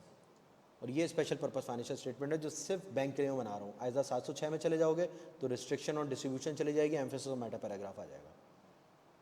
नए बच्चों परेशान होने की जरूरत नहीं है, सब बता दूंगा। क्लियर है? I thought management letter after audit report दिया जाता है, लेकिन हमने ड्यूरिंग, कोई मसला नहीं है। देखिए जो मैनेजमेंट लेटर है ना, लिस्टेड कंपनीज की बात करूं या पब्लिक एंटिटीज़ की बात करूं, जो मैनेजमेंट लेटर होता क्या है पहले तो ये समझ लीजिए। एक होते हैं आपकी फाइनेंशियल स्टेटमेंट्स जो मैनेजमेंट बना के देती है, उसके ऊपर लगाते हो आप ऑडिट रिपोर्ट, उसके ऊपर लगाते हो आप बोर्ड लेटर या कवरिंग लेटर, जिसके अंदर सिग्निफिकेंट मैटर्स आप बोर्ड को कम्युनिकेट करते हो आइज़ा 260 के हिसाब से। इसमें क्वालिफिकेशन भी आ सकती है, एम्फेसिस भी आ सकता है, अदर मैटर भी आ सकता है, या इसके अलावा और भी मैटर्स आ सकते हैं जो ऑडिट रिपोर्ट में नहीं है, तो आप बोर्ड को कम्युनिकेट करते हो। कोई छोटी कंपनी है, नॉन लिस्टेड कंपनी है, तो कोई कंट्रोल डेफिशिएंसीज हैं वो आप उसी के अंदर कम्युनिकेट कर देते हो। कोई लिस्टेड कंपनी है तो CCG की रिक्वायरमेंट है कि आपने मैनेजमेंट लेटर देना है, मैनेजमेंट लेटर में आपने सिग्निफिकेंट कंट्रोल डेफिशिएंसीज कम्युनिकेट करनी है with in 45 days of your audit report. जब मैं ऑडिट रिपोर्ट साइन करूंगा उससे 45 दिन के अंदर अंदर आपने मैनेजमेंट लेटर देना है। तो सारी की सारी कंट्रोल डेफिशिएंसीज मैं मैनेजमेंट लेटर के अंदर कम्युनिकेट कर दूंगा। 45 डेज मैक्सिमम है, आप चाहो तो ऑडिट रिपोर्ट के साथ भी दे सकते हो, लेकिन उसका चूंकि एक फॉर्मेट है कि आप ऑब्जर्वेशन लेते हो, रिकमेंडेशन लिखते हो और फिर मैनेजमेंट कमेंट्स भी लेते हो। मैनेजमेंट कमेंट्स के साथ फिर आप उसको फाइनलाइज करवा के बोर्ड को सबमिट करते हो। ठीक है, तो ये है बोर्ड लेटर, ये है मैनेजमेंट लेटर। अच्छा जी लीगल रिक्वायरमेंट कि क्या कोई फाइनेंशियल रिपोर्टिंग फ्रेमवर्क लॉ और रेगुलेशन ने प्रिस्क्राइब किया है? तो ये चार बातें आप देखोगे ये देखने के लिए कि क्या फाइनेंशियल रिपोर्टिंग फ्रेमवर्क एक्सेप्टेबल है कि नहीं है। सबसे पहले nature of financial statements, nature of entity, purpose of financial statement, और whether law or regulation has prescribed any financial reporting framework or not। ठीक है जी बेटा, लिंकिंग है ना सारी, तो इसलिए मैंने आइज़ा 220 की कुछ बातें आपसे डिस्कस कर ली। ठीक है अब आ जाओ वापस ज़रा ऊपर की तरफ। तो यहाँ पर हमने एक्सेप्टेबल फाइनेंशियल रिपोर्टिंग फ्रेमवर्क फड़का दिया। अब आ जाओ premise of an audit.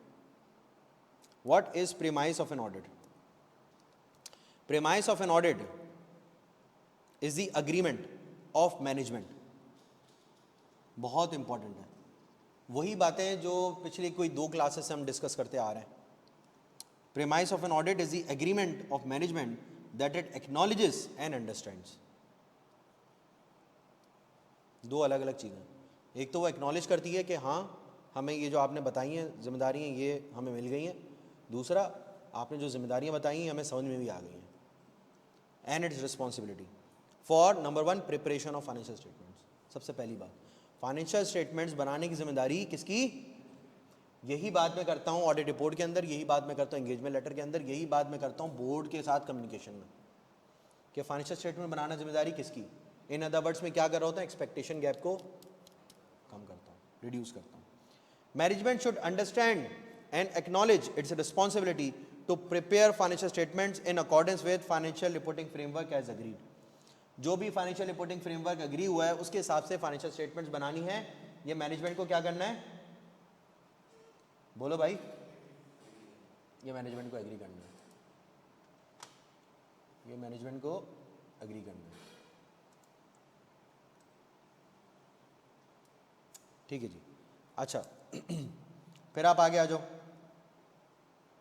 For implementation of internal controls, agreement of management for implementation and maintenance. Implementation and maintenance, इसका मतलब मैंने क्या डिस्कस किया था इससे पहले, डिजाइन एंड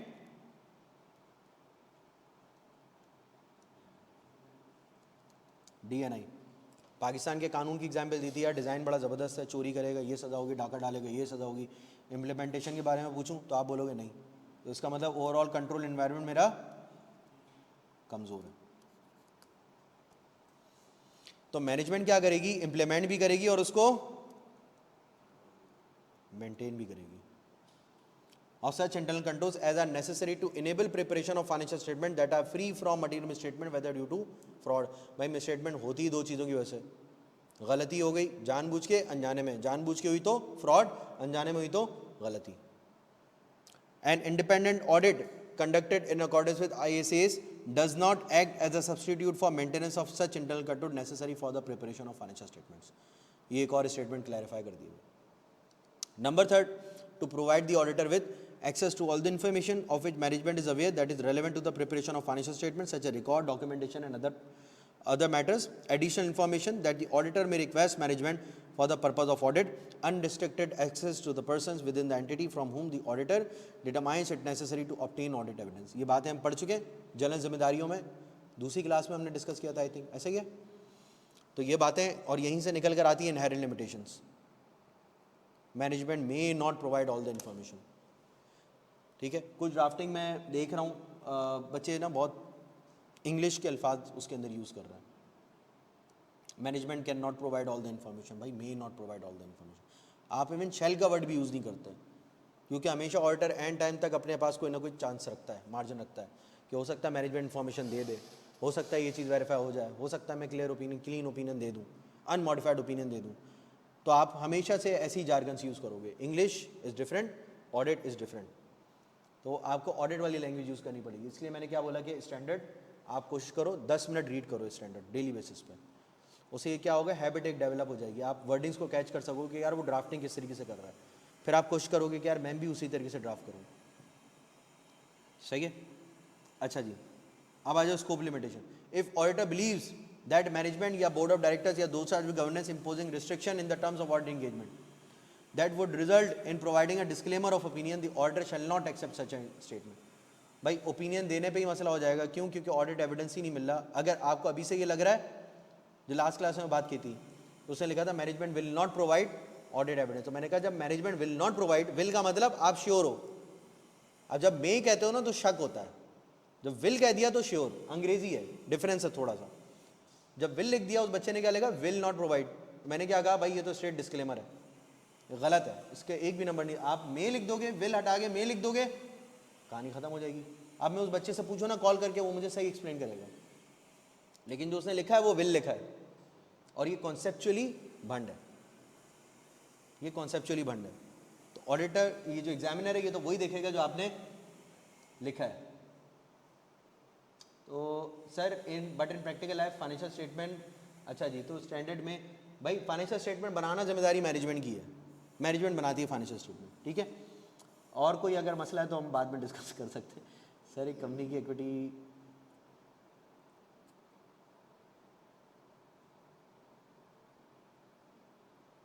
नहीं अगर देखें इक्विटी नेगेटिव है तो मॉडिफाइड ओपिनियन क्यों एक्सप्रेस करेंगे? इक्विटी अगर नेगेटिव है तो, इक्विटी अगर नेगेटिव है तो उससे ये हो सकता है कि गोइंग कंसर्न वाली चीज़ें ट्रिगर हो रही हो, एडवर्स की फाइनेंशियल रेशियो। और फाइनेंशियल स्टेटमेंट्स पार्टनर को ये लग रहा है कि नॉन गोइंग कंसर्न एंटिटी होगी, अकाउंट्स बन रहे हैं गोइंग कंसर्न पे, अब आपकी मॉडिफाइड ओपिनियन हो जाएगी या एडवर्स ओपिनियन हो जाएगी, कि आप पूरे पूरे फाइनेंशियल स्टेटमेंट्स आप बोलोगे कि IFRS के हिसाब से नहीं बने, ये केस हो सकता है, ठीक है। अच्छा जी, अब आ जाओ financial reporting framework prescribe by law regulation. अब अगर financial reporting framework law regulation ने प्रिस्क्राइब किया है, if the financial reporting framework is not acceptable which is prescribed by law regulation, the auditor में स्टिल एक्सेप्ट द एंगेजमेंट। मतलब आखिरी time तक जाके ऑडिटर को सारी के सारी जो है ना वो मौके फराम किए जाते हैं कि भाई किसी तरीके से ऑडिट हो जाए। ऑब्जेक्टिव ही है, एकदम आप नहीं बोलते कि यार नहीं मैं एक्सेप्ट नहीं कर रहा, प्रीडेसेसर ऑडिटर जवाब नहीं दे रहा, तुमने मना कर दिया, मैं ऑल्टरनेट, ऑल्टरनेट का वर्ड ही इतना खूबसूरत है स्टैंडर्ड के अंदर, इसका मतलब हमेशा दो रास्ते निकलने हैं हर चीज़ के। अब फाइनेंशियल रिपोर्टिंग फ्रेमवर्क लॉ और रेगुलेशन ने प्रिस्क्राइब किया जो कि आपको एक्सेप्टेबल नहीं है। अब क्या करोगे, ऑडिट एक्सेप्ट नहीं करोगे, हाँ मैं करूँगा लेकिन मेरी कुछ शराइत हैं, वो शराइत क्या है आइए देखते हैं। Management has agreed to provide additional disclosure in the financial statements. वो एडिशनल डिस्क्लोजर क्या होंगे कि basis of preparation statement of compliance की जो मैं बात कर रहा था उसके अंदर लिखा होगा basis of preparation of financial statements, clearly mention होगा।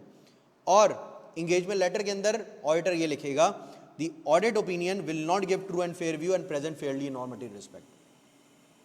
क्यों? क्योंकि ये जो स्टेटमेंट है ना true and fair view, present Fairlie in all material respect, ये जनरल पर्पस फाइनेंशियल स्टेटमेंट्स के लिए, जो कि जनरल यूजर्स के लिए, जो कि generally acceptable financial reporting standards के तहत चीज़ें बनती हैं। अगर मैं इस तरीके की वर्डिंग लिखना शुरू कर दूंगा तो यूजर को ये इंपैक्ट जाएगा कि ये तो उसी फाइनेंशियल रिपोर्टिंग स्टैंडर्ड के तहत बने। लेकिन हो सकता है कि जो फाइनेंशियल रिपोर्टिंग स्टैंडर्ड लॉ और रेगुलेशन प्रिस्क्राइब करे वो ट्रू एंड फेयर व्यू ना प्रिस्क्राइब करे, ना प्रेजेंट करे, in all material respect financial statement सही ना हो, तो स्टैंडर्ड कह रहा है खुदा का वास्ता है कि तुम ये वर्डिंग यूज नहीं करना जी, वर्ड यूज नहीं करना, ये वर्ड यूज नहीं करूंगा मैं ओपिनियन के अंदर अपनी, ठीक है। Audit report shall include N emphasis of matter paragraph, किस चीज पे भाई, वो जो एडिशनल डिस्क्लोजर डाला है फाइनेंशियल स्टेटमेंट्स में उस पे, we draw attention to note 3 of these financial statement which describes the basis of preparation of these financial statements, our opinion is not modified in respect of this matter. 2 लाइनें लिखूंगा सिर्फ मैं, user जाएगा वो note पढ़ लेगा, ठीक है। Bring users attention toward such additional disclosure in the financial statement if management agrees. अब फिर 2 रास्ते, एक फाइनेंशियल रिपोर्टिंग फ्रेमवर्क एक्सेप्टेबल है या नहीं, अगर एक्सेप्टेबल है तो ठीक, नहीं है तो फिर 2 रास्ते, क्या ये बातें एंगेजमेंट लेटर में डालो, ऑडिट रिपोर्ट में डालो, एक्सेप्ट करो, नहीं करो डिक्लाइन, एक्सेप्ट करोगे तो ये चीजें, अगर मैनेजमेंट एग्री कर जाती है auditor should accept the engagement, अगर मैनेजमेंट एग्री नहीं करती है the auditor shall decline the engagement, decline the audit नहीं, क्योंकि ऑडिट तो एक्सेप्ट किया ही नहीं है, अगर एक्सेप्ट कर लिया होता तो डिस्क्लेमर देता, unless withdraw. However, the auditor is unable to decline such investment, such engagement. अब ऑडिटर के लिए engagement decline करना ही बड़ा मुश्किल हो गया है।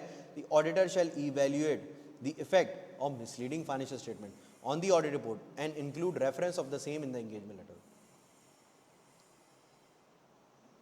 अब वो स्टैंडर्ड आपको कह रहा है कि भाई अगर ये इफेक्ट इसके मिसलीडिंग है और मैनेजमेंट भी डिसएग्री कर रही है तो छोड़ दो, ऑडिट ना करो। लेकिन लॉ और रेगुलेशन तुम्हें कहता है, एससीसीपी कल को तुम्हें आगे बोले भाई अगर ऑडिटर विड्रॉ करता है तो अपॉइंट कौन करेगा, फिर जाके एससीसीपी करेगा, वो भी कुछ प्रोविजंस हम कंपनीज लॉ के हैं वो डिस्कस करेंगे। तो जब एससीसीपी तुम्हें अपॉइंट कर रहा है तो तुम उसको मना नहीं कर सकते, अब तुम ऑडिट करना ही है, तो अब तुम इसके मिसलीडिंग इफेक्ट्स को देखोगे जो फाइनेंशियल स्टेटमेंट्स पर हो सकते हैं। तो मतलब नॉन डिस्क्लोजर से यूजर को कौन कौन सी मिसअंडरस्टैंडिंग्स हो सकती हैं। फॉर्मेट ऑफ ऑडिट रिपोर्ट, एक तो है financial reporting framework prescribe bye law और रेगुलेशन, दूसरा ऑडिट रिपोर्ट का जो प्रिस्क्राइब फॉर्मेट है वो लॉ और रेगुलेशन ने प्रिस्क्राइब किया हो। ऑडिट आप करते हो इंटरनेशनल स्टैंडर्ड्स के लिहाज से, इंटरनेशनल स्टैंडर्ड्स ऑन ऑडिटिंग 700 में फॉर्मेट है। जो उस दिन मैं आपसे बात कर रहा था ऑडिटर रिपोर्टिंग रेगुलेटरी ऑब्लिगेशन 2018, वो जो रिपोर्ट का फॉर्मेट है वो 700 वाला ही फॉर्मेट है, 700, 701, 705, 706, 570, वही चीज़ें उसके अंदर गिवन है। लेकिन कुछ एडिशनल चीज़ें compliance with laws and regulation, वो स्टैंडर्ड भी आपको मार्जिन छोड़ता है कि भाई लॉज एंड रेगुलेशन की अलग से अगर कोई कंप्लाइंस है तो वो उधर डाल देना, 700 पढ़ेंगे तो इंशाल्लाह ताला अगली क्लासेस में तो वो डिस्कस कर लेंगे. Auditor shall determine whether they are significantly differ from ISA.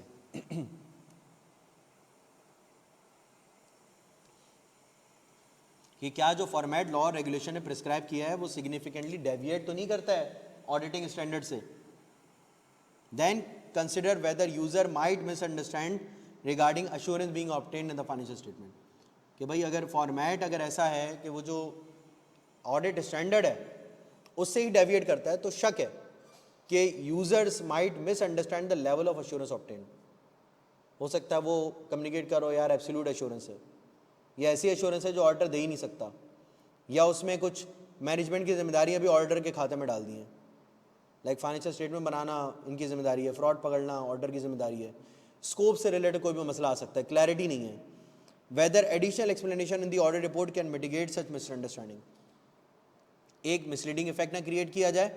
दूसरा, क्या ऑडिट रिपोर्ट के अंदर आप ऐसी कोई चीज़ डालो, कहाँ डालूंगा मैं? ऑडिट रिपोर्ट में कोई फॉर्मेट है? Other matter paragraph. Other matter paragraph में आप कोई ऐसी चीज़ क्या डाल सकते हो जिससे ये मिसलीडिंग इफेक्ट कम हो सके. The auditor shall accept the engagement if the above conditions are met.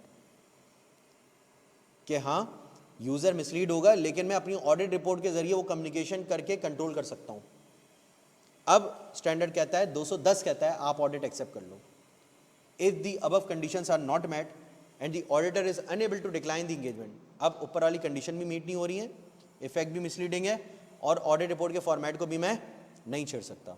अब आइजा 210 ये कहता है कि तुम जानो, तुम्हारे मुल्क का कानून जाने, मेरा नाम बीच में नहीं आना चाहिए. होता है ना, जब आप गड़ जाते हो तो आपका बचपन का दोस्त होता है वो क्या कहता है, भाई मेरे को कॉल भी नहीं करना जब तुझे मार पड़नी शुरू हो जाए तो. सही है, मैं नहीं आऊँगा बचाने के लिए, क्योंकि तुमने तो मेरा कहना तुमने सुना ही नहीं ना. जब तुमने मेरा कहना नहीं सुना तो तुम मेरा नाम भी यूज़ मत करना. यही कह रहा है. The auditor shall not refer that the audit was performed in accordance with ISA. ना तुम मेरी रिपोर्ट यूज़ कर रहे हो, ना तुम मेरे एहसासात को समझ रहे हो, जज्बात को समझ रहे हो. मैंने अलग करके दिया तुम्हें management responsibility, auditor responsibility, opinion तुम्हें बताई कि reasonable assurance which is a high level of assurance not an absolute assurance. Audit report की वर्डिंग्स हैं ये. और अगर तुम्हारी जो लॉ और रेगुलेशन प्रिस्क्राइब कर रहा वर्डिंग है वो सिग्निफिकेंटली डेविएट कर रही है तो इसका मतलब मेरा पर्पस ही डिफीट हो गया. जब मेरा पर्पस ही डिफीट हो गया है तो इसका मतलब ये है कि तुमने मेरे स्टैंडर्ड फॉलो नहीं किए. जब तुमने मेरे स्टैंडर्ड ही फॉलो नहीं किए तो बराए करम ये लिखने की भी ज़रूरत नहीं है कि मैंने ऑडिट आइज़ा के हिसाब से किया. तुमने आइज़ा के हिसाब से ऑडिट नहीं किया, तुमने किसी और के हिसाब से ऑडिट कर दिया. जिसके हिसाब से किया है उसका नाम लिखना और लिख दो, मेरा नाम मत लिखना. स्टैंडर्ड ये कह रहा है. अब आ जाए contents of audit engagement. Contents of audit engagement. The auditor shall agree following terms of audit engagement with management और बोर्ड. ये टर्म्स है जो आपने एग्री करनी है. स्ट्रेट फॉरवर्ड चीज़ें, क्विकली गो ओवरव्यू करेंगे. Objective and scope of audit, responsibilities of management, responsibilities of auditor, applicable financial reporting framework, expected content and form of audit report, expected content and form of modified audit report. ये mandatory चीज़ें हैं जो कि आनी engagement letter में. इसके अलावा कुछ एडिशनल मैटर्स हैं जो आप इंक्लूड कर सकते हो, like using the work of internal auditors, using the work of auditors expert, using the work of management expert, expectation of written representation, audit fee, basis for fee, billing mechanism, timeline of audit to meet deadline, planning, performing and composition of audit team, formal acknowledgement of engagement letter from board या management, ownership of working papers के भाई working paper मैं document करूँगा, audit evidence लूँगा, वो किसकी मिल्कियत रहेंगे, audit firm की मिल्कियत होते हैं.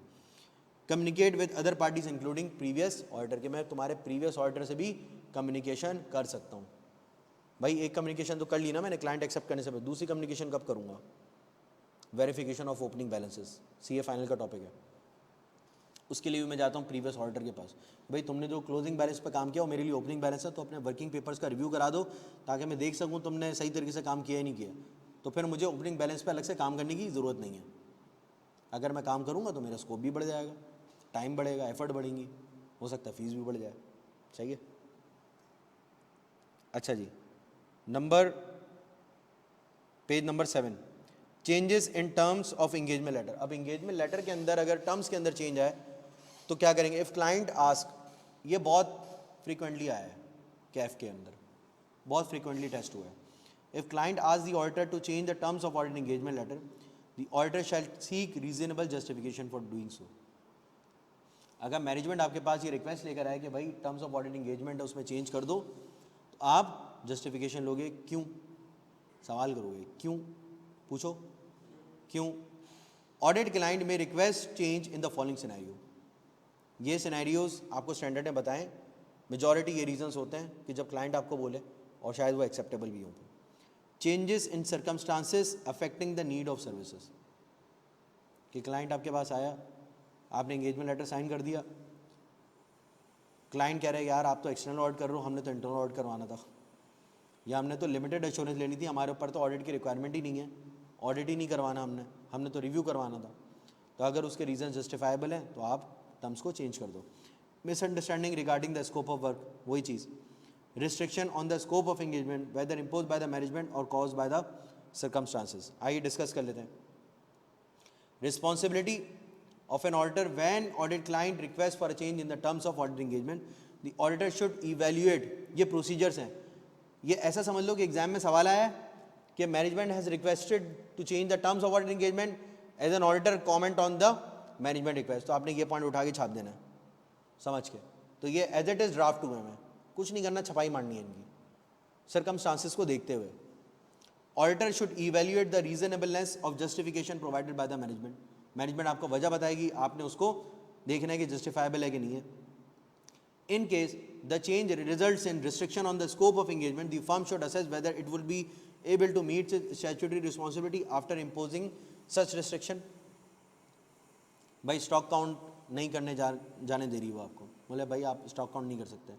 अब आपने रीजंस पूछना. उसने बोला भाई कोयटा में, चले जाओ. LOC के पास है हमारा वेयर हाउस, चले जाओ. रीजंस जस्टिफाइबल है, भाई जाओगे वहाँ पे ख़तरा है, बहुत जान को ख़तरा है, आप जाओगे नहीं जाओगे. Limitation impose by the management, नहीं, लिमिटेशन इम्पोज बाय सर्कमस्टांसेस. अब आप देखोगे क्या मैं ऑल्टरनेट प्रोसीजर कर सकता हूँ, ऑल्टरनेट प्रोसीजर करके एविडेंस ले सकूँ तो ठीक है, चले जी. अ चेंज इन सर्कमस्टांसेस और अ misunderstanding concerning the nature of services originally requested would ordinarily be considered a reasonable basis for requesting such a change. A change would not be considered reasonable if it appears that the change relates to information that is incorrect, incomplete or non-satisfactory. ठीक है भाई, वो scope of change में request कर रहे हैं आपकी, लेकिन वो स्कोप ऑफ चेंज जब वो बातें कर रहा है तो वो रीज़न जस्टिफाइबल नहीं है कि जिसकी वजह से वो चेंज करना चाह रहा है. ठीक है, आपके स्कोप को वो कम करने की कोशिश कर रहा है. आपने कम नहीं करना भाई, अपॉइंटमेंट ऑडिट की हुई है तो हम ऑडिट करेंगे. ठीक है, कि वो तो आपकी AGM में जो अपॉइंटमेंट होती है तो उसके अंदर लिखा होता है. Before agreeing to the change of terms of audit engagement, the auditor should consider any legal और regulatory implication of change to assess whether it would be acceptable to carry out audit in accordance with ISA. अब जब इतना change कर दिया तो आप देखो कि यार मेरे लिए क्या पॉसिबल है कि मैं ऑडिट स्टैंडर्ड्स के हिसाब से ऑडिट कर सकूँ. और वही वाली बात आ जाती है कि जब आप ऑडिट स्टैंडर्ड के हिसाब से ऑडिट नहीं कर सकते तो ऑडिट स्टैंडर्ड का नाम भी आप. If auditor is unable to change the terms of audit engagement, the auditor he should withdraw from the engagement and consider whether there is any obligation to report the circumstances to those charged with governance. Withdraw कर लेगा. अब वही वाली बात है कि भाई withdraw कर लेगा और फिर बात चली जाएगी SCP के पास. SCP वापस से आपको पकड़ के अपॉइंट कर लेगा. फिर क्या करोगे, फिर क्या करोगे? आइए सर वो भी आगे देखते हैं. If the terms of audit engagement are changed, service required, the original audit engagement, to avoid confusing the reader, the report on the related services would not include reference to original audit engagement या any procedure that may have been performed in the original audit engagement except for audit engagement is changed to agreed upon procedure where mentioning procedure is relevant to the report. भाई एक छोटा सा standard है 4400 CA final के लिए, आपके syllabus में नहीं है. अगर सिर्फ वो चेंज हो रहा हो एग्रीड अपॉन प्रोसीजर पे तो सिर्फ उसके अंदर आप प्रोसीजर लिखते हो बाय इट्स नेचर, उस ऑडिट रिपोर्ट के फॉर्मेट के अंदर ही है. जो एग्रीड अपॉन प्रोसीजर का मतलब जो प्रोसीजर आपसे एग्री किए गए हो, तो आप यूज़र ऑफ द उसको बताओगे, रिपोर्ट को बताओगे कि भाई तुम मेरी रिपोर्ट रीड करो तो ये रिपोर्ट है एग्रीड अपॉन प्रोसीजर की. वो प्रोसीजर जो मैनेजमेंट से एग्री किए गए उसकी बेसिस पे हमने काम किया और उन्हीं प्रोसीजर्स पे मेरा स्कोप रिस्ट्रिक्टेड रहा है और कोई प्रोसीजर मैंने परफॉर्म नहीं किया.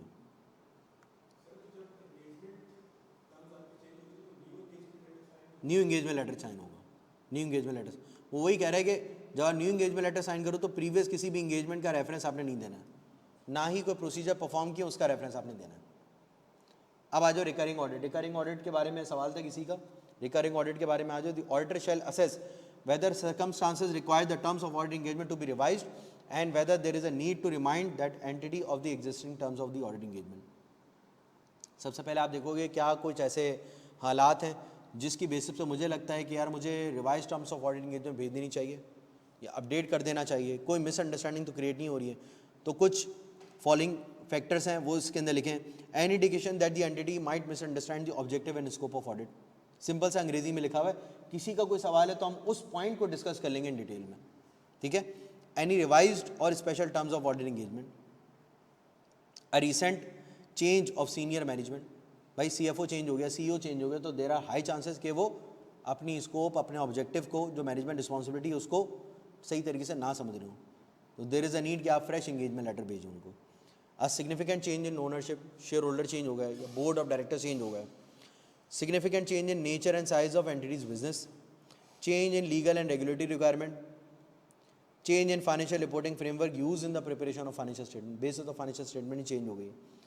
A change in other reporting requirement, आइजा change हो गया है या additional कुछ application है standards की वो applicable हो गई हैं, कोई नए standard आ गए हैं।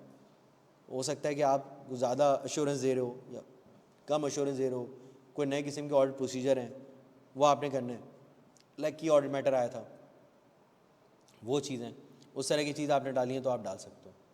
तो ये वो पॉइंट्स हैं कि यार स्ट्रेट फॉरवर्ड आते थे, अब नहीं आते। आई थिंक आई कैब में इतने स्ट्रेट फॉरवर्ड क्वेश्चन तो अब नहीं आते कि रिकरिंग ऑडिट इंगेजमेंट है। अब मैनेजमेंट ये आपका सीनियर ये पूछ रहा है आपसे, आप मैनेजर हो, कि क्या हमें एक और इंगेजमेंट लेटर भेजना चाहिए इस साल, हमने पिछले साल भेजा था, या पिछले 5 साल से ऑडिटर हैं, पिछले 3 साल से ऑडिटर हैं, क्या हमें वापस एंगेजमेंट लेटर भेजना चाहिए? तो आपका जवाब ये होगा अगर ये फैक्टर्स हैं तो भेज दो, ठीक है। अच्छा जी, यहाँ पर हमारा जो आई से 210 है वो कंक्लूड होता है। किसी का कोई सवाल है यहाँ पे? जी भाई, कोई सवाल है?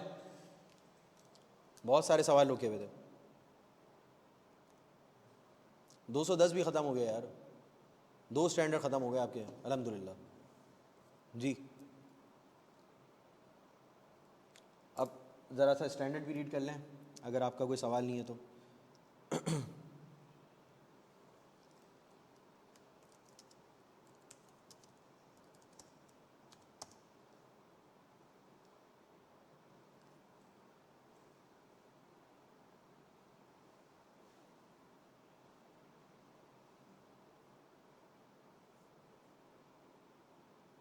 ये कौन सा है भाई?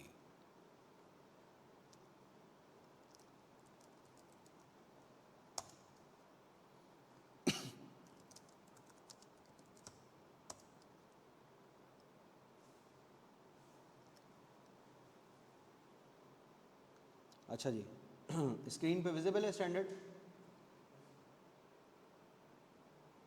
जी, स्क्रीन पे विजिबल है? देखो, कोई भी स्टैंडर्ड है ना, खोलोगे 200 खोलो, 210 खोलो, स्ट्रक्चर यही है। सबसे पहले इंट्रोडक्शन होगा, इंट्रोडक्शन में स्कोप और effective date of implementation, objectives, उसके बाद डेफिनेशन, फिर उसके बाद स्टैंडर्ड्स की रिक्वायरमेंट। ये जो हेडर्स आ रहे हैं इसी के हिसाब से हमने कवर किया अपना standard. Pre conditions of an audit, agreements on audit engagement terms, recurring audit, acceptance of change in terms, consideration of engagement acceptance, additional consideration. फिर नीचे तुम्हारे जो A1 A2 A3 करके आ रहे हैं ये सारे 37 तक, ये एक्सप्लेनेटरी मटेरियल है। इन पैरास ये तुम्हारे मेन पैरा है रिक्वायरमेंट वाली, और नीचे जो है वो एप्लीकेशन मटेरियल्स हैं उसके, और फिर एंड में आते हैं कुछ अपेंडिक्स। तो ज़रा डिस्कस कर लेते हैं। The international standards on auditing deals with the auditor's responsibility in agreeing the terms of audit engagement with management and where appropriate those charged with governance. This includes establishing that certain preconditions of an audit responsibility for which rest with the management and where appropriate those charged with governance are present. Either 220 deals with those aspects of engagement acceptance that are within the control of the auditor. किसकी बात कर रहा है? Preliminary engagement activities की। अब ये refer कर रहा है किसको? पैरा A1 को। अब जाओगे A1 को पढ़ लोगे। A1 क्या करेगा भाई? जो टैक्स लिखा है उसी टैक्स को एक्सप्लेन करेगा, तशरीह करेगा, बताएगा भाई शायर इस शेर में ये कहना चाह रहे हैं। A1 assurance engagements which includes audit engagements may only be accepted when the practitioner considers that relevant ethical requirements such as independence, professional competence will be satisfied, and when engagement exhibits certain characteristics. The auditor's responsibility in respect of ethical requirement in the context of acceptance of an engagement and insofar as they are within the control of the auditor are dealt with 220. वो हमने पढ़ ली, ethical requirement, preconditions of an preliminary engagement activities. This ISA deals with those matters that are within the control of entity and upon which necessary for the auditor and entity's management to agree. जो कि management के control में, क्योंकि responsibility management की, financial reporting की जिम्मेदारी management की, management से अग्री करना बड़ा ज़रूरी है इन टर्म्स को, ठीक है। ये एग्री हो गया, उसके बाद आप आ जाओ वापस से ऊपर, इफेक्टिव डेट, ऑब्जेक्टिव। आइजा 210 के दो objective. The objective of the auditor is to accept और कंटिन्यू एन एंगेजमेंट, एक्सेप्ट और continue only when the basis upon which it is to be performed has been agreed through establishing whether preconditions of an audit exist, are present, and confirming whether there is a common understanding between the auditor and management where appropriate those are the governance of the terms of audit engagement. Common understanding. Definition पे आ जाओ, preconditions of an audit क्या है? The use by the management of an acceptable financial reporting framework in the preparation of financial statement and agreement of the management and where appropriate those are the governance on the premise of the engagement on the basis of which the audit is to be performed. आ जाओ वापस से, ये रहा, इसकी बात कर रहे भाई, सही है, क्लियर है। फिर आ जाओ requirement, pre conditions of an audit. अब हम कर रहे हैं pre conditions of an audit. इसमें आती है दो चीजें।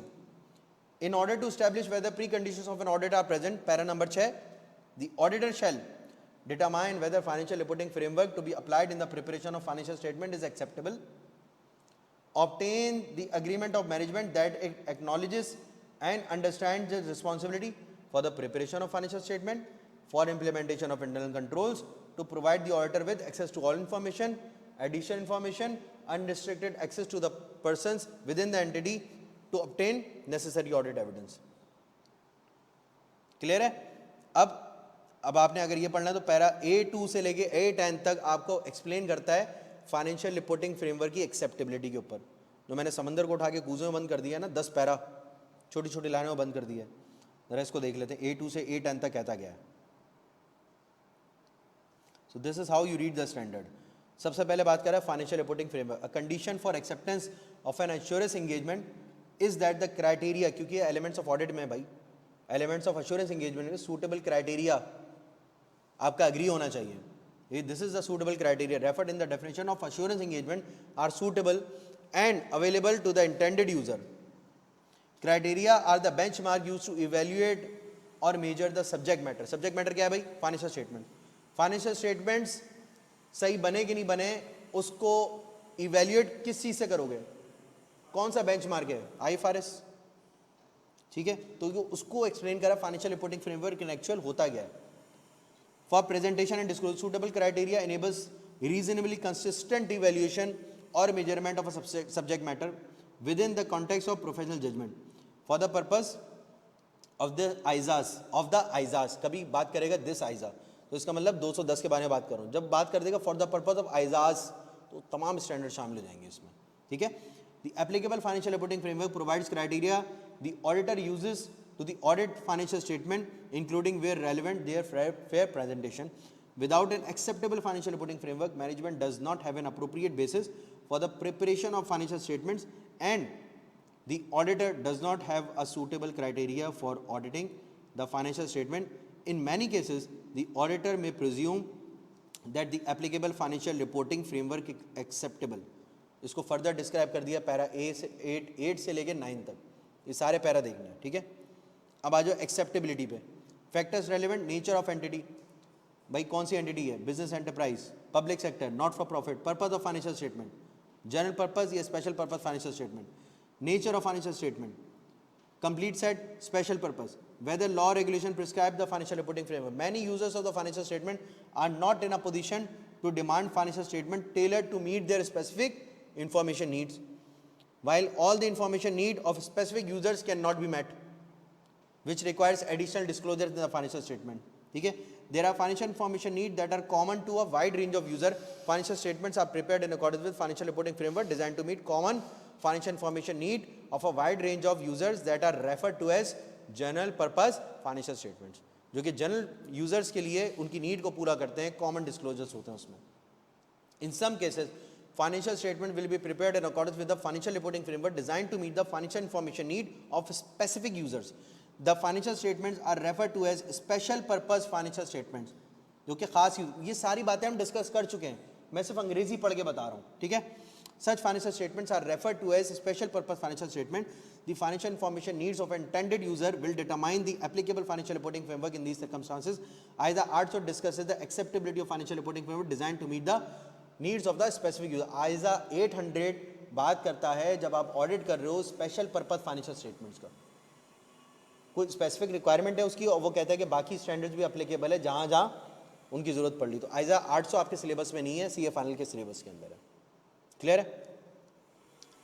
Deficiencies in the applicable financial reporting framework that indicates that framework is not acceptable may be encountered after the audit engagement has been accepted. अब बात कर रहा है एक्सेप्ट कर लिया, बाद में पता चला नहीं है. When use of the framework is prescribed by law or regulation, the requirement para 19 से 20 अप्लाई करेगी. When use of that framework is not acceptable, management may decide to adopt another framework that is acceptable. When management does so, as required by para 16, new terms of audit engagement will be agreed to reflect change in the framework as the previous agreed terms will no longer be accurate. तो कह रहे चलो start में नहीं identify हुआ, बाद में identify हो गया कि फाइनेंशियल रिपोर्टिंग फ्रेमवर्क एक्सेप्टेबल नहीं है, तो तुम क्या करोगे, मैनेजमेंट से डिस्कस करोगे और चेंज कर दोगे. जी एप्लीकेशन में सिनेरियोज भी आते हैं और एप्लीकेशन गाइडेंस आती है, जो ऊपर शायर कहना चाह रहे हैं उसकी definition. General purpose framework. At present, there is no objective or authoritative basis that has generally been recognized globally for judging acceptability of general purpose framework. In the absence of such basis, financial reporting standards established by organizations that are authorized or recognized promulgate standard to be used by certain type of entities are presumed to be acceptable for general purpose. जैसे मैंने different companies के बारे में, different standards के बारे में आपको बताया. ठीक है. Examples of such financial reporting standards include International Financial Reporting Standard promulgated by International Accounting Standard Board, International Public Sector Accounting Standard IPSAS promulgated by International Public Sector Accounting Standards Board, and accounting principle promulgated by the authorized or recognized standard setting organization in a particular jurisdiction, provided the organization follows an established and transparent process involving deliberation and consideration of the views of a wide range of stakeholders. IFRS के IPSAS के दोनों नाम इसने लिख के दे दिया आपको. ठीक है. These financial reporting standards are often identified as the applicable financial reporting framework in law regulation governing the preparation of general purpose financial statement. अब अगर financial statement law regulation prescribe कर रहा है in accordance with para 6A, the auditor is required to determine whether financial reporting framework to be prescribed in the preparation of financial statements is acceptable. In some jurisdiction, law regulation may prescribe the financial statement to be used in the preparation of financial reporting statement for a certain type of entity. In the absence of indication to the contrary, such a financial reporting framework presumed to be acceptable for general purpose financial statement prepared by such entities. In the event that framework is not considered acceptable in accordance with para 19 से 20, तो ये कुछ चीज़ें वहाँ पे लिखी हैं, तो वहाँ पे डिस्कस कर लें. Jurisdiction that do not have a standard setting organization or prescribed financial reporting standard, तो कुछ चीज़ें जो आपके सिलेबस में भी नहीं है या ICAP कभी उनको टच भी नहीं करेगा, तो ऑब्वियसली स्टैंडर्ड है वो पूरा का पूरा इधर गिवन होता है. अब हम देख लेते हैं पैरा 6B. पैरा 6B क्या कह रहा है? पैरा 6B आपसे कह रहा है premise of an audit engagement. ठीक है. पैरा 6B कह रहा है मैनेजमेंट की जिम्मेदारियां. ये बात कर रहा है A से 14 और पैरा B पैरा A 15 16 से 19.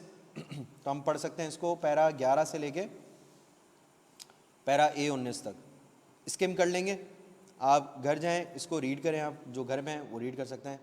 अच्छा जी, premise that management has acknowledged, understand its responsibility, certain jurisdictions such responsibility may be specified in law regulation. In others, there may be a little or no legal regulatory definition by such responsibility. ISAs do not override law or regulation in such matters. However, the concept of an independent audit requires that the auditor's role does not involve taking responsibility for the preparation of financial statement of an entity related to controls, and that the auditor has a reasonable expectation of obtaining information from the management. वही वाली बात जो मैं पहले कह रहा था कि भाई ऐसा ना हो कि जो आपका ऑडिट रिपोर्ट का फॉर्मेट है वो और बहुत ज़्यादा ही डिफ़र करे आपके स्टैंडर्ड के हिसाब से जो लॉ रेगुलेशन प्रिस्क्राइब कर रहा है, उसके अंदर जो मैनेजमेंट की जिम्मेदारी है वो भी ऑडिटर की जिम्मेदारी आ जाए और फिर यूज़र मिसलीड हो जाए, तो उसको वहाँ पे बताना ज़रूरी है। ठीक है जी। अच्छा, the way in which responsibility for financial reporting are divided between management those charge governance will vary according to resources and structure of an entity and any relevant law regulation and the respective roles of management and those charged with governance within the entity. In most cases, management is responsible for execution while those charged with governance have oversight of the management. In some cases, those charged with governance will have or will assume responsibility of approving the financial statements or monitoring entities under control relevant to financial reporting. In large or public sector entities, a subgroup of those charged with governance, such as audit committee, may be charged with certain oversight responsibility. ये last class में हम discuss कर चुके थे ये structure. Share holder होगा, उसके नीचे बोर्ड होगा, बोर्ड की कमिटीज होंगी, ऑडिट कमेटी बोर्ड की कमेटी के अंदर है, वो सब ग्रुप कहलाया। क्लियर हो रही है? तो इस तरीके से जो भी चीज़ें पढ़ोगे इसके अंदर इंशाल्लाह ताला वो मिलेंगी चीज़ें जो हम डिस्कस कर चुके हैं। ठीक है। इंटरनल कंट्रोल्स के बारे में ये पैरा लाजमी रीड कर लेना। Management maintains such internal controls as it determined necessary to enable preparation of the financial statement that are free from statement। बार बार इन चीज़ों को पढ़ो, बार बार जब पढ़ोगे तो बार बार दिमाग में बैठेगी और ड्राफ्टिंग भी फिर उसी हिसाब से हो जाएगी, फिर भूल जाओगे अंग्रेजी क्या है, फिर ऑडिट तो खुद भी बैठ के लिख सकते हो। ठीक है। Internal controls no matter how effective can provide an entity with only reasonable assurance about achieving the entity's financial reporting objective due to inherent limitations of an internal control। inherent limitations के बारे में बता दिया। ठीक है। उसको read कर लेना भाई। फिर हम इस तरह इंग्लिश लिखेंगे। बेटा आप इंग्लिश नहीं लिखोगे, आप ऑडिट लिखोगे। हाँ बिल्कुल, स्पेशल पर्पस फाइनेंशियल स्टेटमेंट्स के लिए जो है वो ऑडिट रिपोर्ट भी अनोखी होती है। ठीक है, अतरंगी ऑडिट रिपोर्ट होती है आयदा 800 के हिसाब से।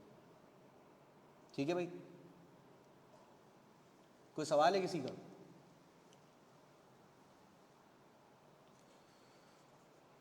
इतना बोल बोल के डर लग रहा है कि गला मेरा वापस से जो है ना,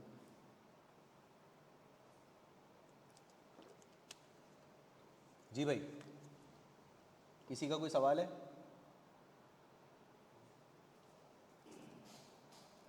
कोई भी सवाल नहीं है?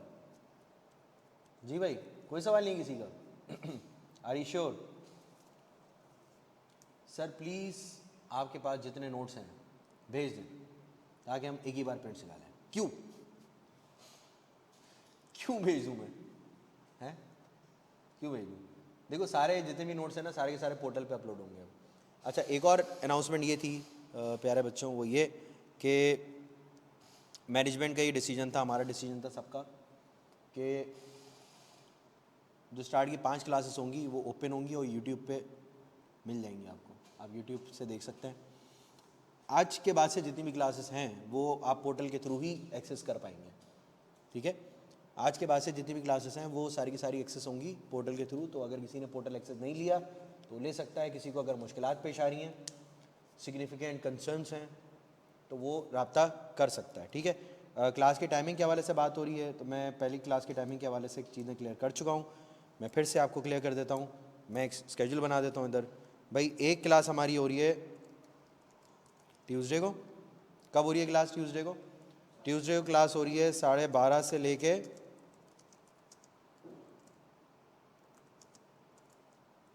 2री क्लास हो रही है हमारी थर्सडे को। कब से हो रही है सर? सेम टाइम, क्योंकि ट्यूसडे को मेरा गला बिल्कुल बैठा हुआ था इसलिए मुझे क्लास कैंसिल करनी पड़ी। और फिर हमारी क्लास होती है सैटरडे को, जो कि आज हो रही है। कितने बजे से होती है भाई? 2 4 PM। अगली क्लास हमारी होगी जो कि नॉर्मल क्लास होती है हमारी, कब होती है? संडे को क्लास होती है। क्या टाइमिंग होंगे हमारे? एक क्लास नहीं है हमारी, कब है? मंडे, ऐसा ही है।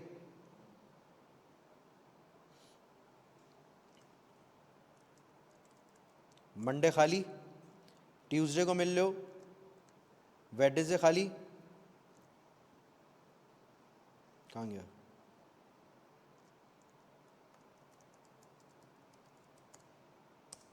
थर्सडे मिल लो, सैटरडे, थर्सडे मिल लो, फ्राइडे खाली। इधर भी एक लाइन ड्रॉ कर देते हैं भाई, फ्राइडे खाली, ठीक है, फ्राइडे खाली। ऐसा ही है। तो आप देखो तो हम हर ऑल्टरनेट डे पे मिलना है, एक दिन छोड़ के दूसरे दिन मिलना है। सैटरडे संडे ये कि ऑफ होता है, सीज़न शुरू हो जाएगा तो काम भी शुरू हो जाएगा, लेकिन उसमें भी कोशिश ये रहेगी क्लासेस आपकी लगती रहें, क्लासेस आपकी डिस्टर्ब ना हो इन्हीं टाइमिंग्स पे, ठीक है। तो और अगर जैसे इंटेंसिफाई होती हैं चीज़ें तो इंशाल्लाह ताला इन डेज़ पे भी हम क्लासेस को ऐड कर सकते हैं, अर्ली मॉर्निंग कर सकते हैं या आफ्टर 5 या 6 PM कर सकते हैं, ठीक है। कहीं मौका मिला तो बीच में भी लगा, दिन दहाड़े भी क्लास लगा देंगे, कोई मसला नहीं है, ठीक है, डिपेंडिंग। और ये अगर हम क्लास का पेस रखते हैं अलॉन्ग विद द क्विजेस जो हम क्विज़ कर रहे हैं तो इंशाल्लाह ताला चीज़ें कवर हो जाएंगी, बहुत जल्दी कवर हो जाएंगी और अच्छी प्रैक्टिस के साथ कवर हो जाएंगी। लेकिन जो चीज़ें हम डिस्कस कर रहे हैं क्लास के अंदर, जिस तरीके से मैं सवालों को ट्विस्ट कर देता हूँ, उन चीज़ों को थोड़ा सा देखने की ज़रूरत है, स्केप्टिकली सोचने की ज़रूरत है, क्वेश्चन की रिक्वायरमेंट को समझो, उस कॉन्सेप्ट को वापस से रिवाइज़ करो, क्रिटिकली देखो उसको कि यार सवाल क्या पूछा जा रहा है। ऐसा तो नहीं है कि मैं कुछ ऐसी चीज़ कम्युनिकेट कर दूँ, कॉन्सेप्चुअली बढ़ना है। और फिर होता ही है कि पेपर से बाहर निकल के ना बोलते हैं यार तेरे भाई का वो वाला सवाल क्या लिखा है यार, क्या लिखा है। और अभी आज का ये सवाल था जो मैंने पूछा, वो भाई ने जो जवाब दिया यही निकल के बोला होगा यार मैं बोल रहा था ना, लिख दिया तेरे भाई ने, ज़बरदस्त लिखा। मैं जब फाइनल का पेपर दे के निकला ना अपना CA फाइनल का, तो लड़के बात कर रहे हैं आपस में, यार कोड ऑफ एथिक्स तेरे भाई ने उठा के छाप दिया, ये पैरा था। यार मैं उनकी शक्ल देख रहा हूँ कि कोड ऑफ एथिक्स तो पूछा ही नहीं। अब सोचो मेरी क्या हालत होगी। लेकिन मैं एक चीज़ पे कॉन्फिडेंट था कि मेरी तैयारी 110% थी, 100% नहीं 110% थी। ऐसा कोई एरिया नहीं था जो मैंने छोड़ा हुआ है। और मैं उस वक्त सोचा था एग्जामिनर के तरीके से, क्योंकि मैं जो ऑडिट पास कर रहा था मैं इसी नीयत के साथ देख रहा था कि मैंने ये ऑडिट पास नहीं करना, आगे पढ़ाना है। और जब मैंने अपनी एफर्ट को ही डबल कर दिया तो फिर पास करना मेरे लिए कोई बड़ा मसला रह नहीं गया। तो अल्लाह ताला ने फिर मदद भी की उसी तरीके से। तो मटेरियल और सब चीज़ें उसी तरीके से, तो मुझे पता है ना क्लास में हर तरीके का बच्चा बैठा होता है, ठीक है, तो वो हर तरीके के सवाल आते हैं, बेसिक से बेसिक, एडवांस से एडवांस। तो वही सवाल मैं खुद अपने आप से पूछता जाता था और चीज़ें अपने कॉन्सेप्ट में खुद ही क्लियर करता जाता था। इसी तरह आप भी तैयारी कर सकते हो, कॉन्सेप्ट क्लियर कर सकते हो अपने। तो ये हुआ कि भाई यार तेरे भाई ने वो कोड ऑफ एथिक्स का पैरा उठा के छाप दिया है, मैं कोड ऑफ एथिक्स है ही नहीं। फिर रास्ते में दोस्त की कॉल आई, यार वो सवाल है वो कैसे हो, पेपर कैसा हुआ। मैंने कहा हाँ ये यार वो उसने भी कोड ऑफ एथिक्स, यार कोड ऑफ एथिक्स नहीं था यार, कितनी बार बोलूँ नहीं था, नहीं यार कोड ऑफ एथिक्स था। मैंने कहा यार अब सजेस्टेड आंसर आएगा फिर ही देखेंगे, और सजेस्टेड आंसर आया वापस से नहीं था कोड ऑफ एथिक्स। वो सिर्फ छू के निकल गया एक लाइन। मैंने उसको बोला भाई बट टच करके निकल गया। ऐसा होता है ना रास्ते में जा रहा हूँ सलाम करके, और भाई क्या हाल है, जवाब भी नहीं लेता निकल जाता है। तो कोड ऑफ एथिक्स का कॉन्सेप्ट भी ऐसे ही निकल गया उसके अंदर से। उसे एक लाइन में उसने टच कर दिया कि कोड ऑफ एथिक्स के अंदर भी हाँ ये बात होती है। वो सवाल था आइजा 220 के हिसाब से।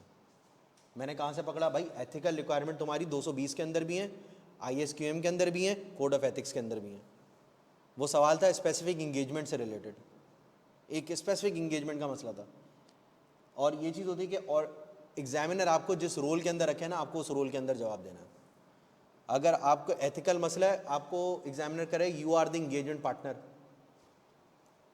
जो CA फाइनल वाले बच्चे हैं उनको भी मैं एक छोटी सी टिप दे रहा हूँ, अगर वो आपको कहे you are the engagement partner, आपके क्लाइंट पे ये एथिकल बंद हो गया है, क्या करोगे? भाई मैं इंगेजमेंट पार्टनर का मतलब उस ऑडिट रिपोर्ट को साइन करने की जिम्मेदारी मेरी, तो मैं उस क्लाइंट से रिलेटेड रिस्पॉन्सिबल हूँ, तो मैं उस क्लाइंट पे फोकस करूँगा। अब बात आ गई, you are the managing partner of the firm, you are the managing partner. अब मैं क्या उसी क्लाइंट को देखूंगा? यह बात आ गई, you are the quality control reviewer of the firm and one of your client उस पर यह भंड हुआ है, कोई ट्रेनी ने यह भंड मार दिया, एथिकल ब्रीच कर दिया है, मिसकंडक्ट कर दिया है। भाई उस एंगेजमेंट को तो मैं देखूंगा, मैं पूरी की पूरी फर्म के कंट्रोल्स को वापस से जाके रिव्यू करूंगा। तो दोनों के सवाल के जवाबात में ज़मीन आसमान का डिफरेंस। भाई अगर मैं as an audit engagement partner देख रहा हूँ, अगर मैं बोलूँ कि यार मैं ऑडिट मैनेजर हूँ तो जवाब कुछ और होगा। अगर मैं कहूँ मैं एंगेजमेंट पार्टनर हूँ तो जवाब कुछ और होगा। अगर मैं कहूँ कि quality control reviewer of the firm हूँ तो जवाब कुछ और होगा। अगर मैं कहूँ मैं रेगुलेटर हूँ तो जवाब कुछ और होगा। तो आईकैप क्या करता है, स्पेशली सीए फाइनल के अंदर आपको अपनी जिम्मेदारियों के अंदर डालता है। आपको उस रोल के अंदर देखना पड़ेगा किस रोल के अंदर आपका जवाब आया है। जस्ट लाइक जैसे सब्सिक्वेंट इवेंट है, सब्सिक्वेंट इवेंट के भी दो मेन ऑब्जेक्टिव्स हैं, ठीक है। एक till the date of audit report, एक after signing the audit report. उसके अंदर भी दो cases, financial statements have been issued, financial statements have not been issued. तो जो भी केस आया मुझे देखना पड़ेगा कि यार पैरा 6A में फॉल कर रहा है, पैरा 6B में फॉल कर रहा है, किस केस में फॉल कर रहा है। और बी के भी दो पार्ट है, दो चांपे हैं, कौन सी चांप उठाई है इसने। तो जब तक मैं वहाँ पे नहीं पहुँचूंगा जो मैं आंसर लिखूंगा वो भी गलत होगा। कुछ बच्चे जिनको समझ में नहीं आता तो पूरा सब्सिक्वेंट स्टैंडर्ड छाप के आ जाता है, 560 छाप के आ जाता है। तेरे भाई ने तो पढ़ा दिया एग्जामिनर को, यार ये वर्ड होता है, आज आपका भाई पढ़ा गया है 560। जब रिजल्ट आता है तो कहता है एग्जामिनर खुदा का वास्ता है अब तू पढ़ ले, मैंने पढ़ लिया है अब तेरी बारी है पढ़ने की वापस से। तो ये चीज़ें हैं। तो इसीलिए इतना ज़रूरी है कि आप कॉन्सेप्ट को समझो, क्वेश्चन की रिक्वायरमेंट्स को समझो और उसके हिसाब से जवाब दो। कॉन्सेप्ट्स आप लोगों को पूरे, जैसे ही मैंने वाला डिटेक्शन डिस वाला सवाल था, जैसे ही मैंने रिवर्ट किया फ़ौरन से तुमने फ़ौरन से पिक कर लिया। पिक क्यों कर लिया? तुम्हें पता लग गया कि यार यहाँ पे भंड मार है। इसका मतलब क्या, बैक ऑफ द माइंड ये चीज़ थी, बस उस टाइम पे क्लिक नहीं होता है। और अगर उस टाइम पे क्लिक ना हो, और इस चीज़ की अवेयरनेस होना ज़रूरी है कि यार मुझे क्लिक नहीं हो रहा है, सही टाइम पे इस चीज़ की अवेयरनेस होना ज़रूरी है। आज अगर अवेयरनेस हो गई तो आज से मैं इस काम को प्रैक्टिस करना शुरू कर दूंगा, स्केप्टिसिज्म लाना शुरू कर दूंगा कि यार मैं दूसरी डायरेक्शंस में भी जाके सोचूं कि इसका जवाब क्या हो सकता है, किन एरियाज से आ सकता है। एग्जामिनर कमेंट्स तो पढ़ के निकल जाते हैं ना, वो होता है ना कि जिस इंसान से बीतती है ना उसको तब पता चलता है। और बच्चे आगे यहाँ पे कह रहे होते हैं, आंसर्स दिखा रहे होते हैं कि यार हमने तो ये लिखा है, हमने ये लिखा है। डिपेंड ये नहीं करता, राइट सिनेरियो आएगा ना, जब लाइव सिनेरियो आएगा उस टाइम पे आप सवाल लिख के मुझे बताओ। खड़े होते हैं ना सवाल लेके, जवाब लेके, फिर क्या हुआ? हाइलाइट्स देख के तो हर कोई कमेंट्री कर देगा। रमीज राजा मैच के बाद बता देता भाई साहिम अयूब ने ऐसी बारी खेली, बाबर आजम यहाँ पे गलत हो गए, शाहीन आफरीदी यहाँ गलत बॉल किए। खुद क्रिकेट खेले तो क्या किया था? सही बात है ना। जब आप पिच के ऊपर खड़े होते हो ना, जब बॉल सामने से पड़ती है उस टाइम हालत कुछ और होती है, कहाँ पे टांगने लगती है उस वक्त। बाद में तो हर बंदा कमेंट्री कर रहा होता है। जब मैं एज अ स्टूडेंट था मेरी क्या हालत थी, अब मैं जब भाषण कर रहा हूँ इधर बैठ के तो तुम लोग भी कह सकते हैं यार क्वालिफाई कर दिया ना भाई, मेरे पास राइट है। मुझे आईकैप ने लाइसेंस दे दी ना, मैं कुछ भी बोलूँ। पहले बोलता तो इतनी अहमियत नहीं होती इसकी, अब आईकैप ने इज्जत दे दी है भाई, बोल अब तू, लाइसेंस दे दिया तुझे, चल। तो यही बात है, इंशाल्लाह ताला आप भी बोल लोगे कुछ अरसे बाद। तो भाई ये नियत करें, इस हिसाब से आप लोग पढ़ें। Sir substantive procedure internal control risk assessment कब से स्टार्ट होंगे? पहले देखें, इसके बाद मैं कराऊंगा आपको। अच्छा, मैंने जो है ना नेक्स्ट क्लास में इंशाल्लाह स्टार्ट में आपसे इंगेजमेंट लेटर का फॉर्मेट डिस्कस कर लूँगा, आपको दिखा दूंगा प्रैक्टिकली इंगेजमेंट लेटर किस तरीके से ड्राफ्ट होता है फर्म के अंदर, तो आपको वो चीज़ समझ में आ जाएगी। उसके बाद हम स्टार्ट कर देंगे इंशाल्लाह ताला अपना नेक्स्ट स्टैंडर्ड आइदा 700, 705, 706 वो कवर करते हुए हम वापस से आ जाएंगे ऑडिट रिस्क की तरफ। ऑडिट रिस्क ड्राफ्टिंग, उसके बाद सब्सटेंटिव प्रोसीजर, उसके बाद इंटरनल कंट्रोल्स, उसके बाद आपके रिमेनिंग जो आइदा 500 के स्टैंडर्ड्स हैं, 560, 570, 580, वो 600 साथ में कवर कर लेंगे, बीच बीच में कवर कर लेंगे। उसी के बीच में थोड़े थोड़े चंग में कोड ऑफ एथिक्स भी कवर करा दूंगा। थोड़े थोड़े चंग में कोड ऑफ एथिक्स कवर कराने का ये मकसद है कि यार बना बनाए सवाल आता है ना 10 नंबर का, 15 नंबर का, क्यों हम वेस्ट करें कि यार एंड में जाके हम कोड ऑफ एथिक्स करें, मजमा लगाऊं यार आज मैं कोड ऑफ एथिक्स नहीं, पहले ही कराऊंगा इंशाल्लाह, पहले ही कराऊंगा। इसलिए मैं इस बार मैंने जो अप्रोच की है वो चेंज की है, थोड़ी सी अप्रोच चेंज ये की है कि मैं आपको ऑडिट रिपोर्ट ही पहले पढ़ा दूंगा। जब मैं ऑडिट रिपोर्ट आपको इस टाइम पे पढ़ा दूंगा ना, तो अब जिस स्टैंडर्ड में आप पढ़ लोगे वहाँ पर ऑडिट एविडेंस हासिल करने में मुश्किलात पेश आएंगी। देन एंड देयर आपसे सवाल करूँगा, बताओ भाई क्या करूँ, कैम में डालूँ, क्वालिफाई करूँ, एम्फेसिस दूँ, अदर मैटर दूँ, आप बता रहे होगे मुझे। तो हम इसको रूटीन में प्रैक्टिस में लेकर आ जाएंगे। डेली इस पर क्विज फेंक रहे होंगे, कभी कभी आप देखते हो 2 क्विज भी आ जाते हैं एक दिन में, हो सकता है 3 आ जाए। तो ये आपकी प्रैक्टिस होती रहेगी और इतने क्विज आएंगे कि सोच है, हो सकता है किसी दिन ना भी आए, जैसे कल का दिन था कोई क्विज नहीं आया, कल बहुत जो है ना वो हौश पौश चल रही थी चीज़ें। ठीक है जी, कोड ऑफ एथिक्स इनको जल्दी कवर करवा दीजिएगा। जी बिल्कुल, और कुछ भाई कह रहे हैं जल्दी कवर करवा देगा, ठीक है। और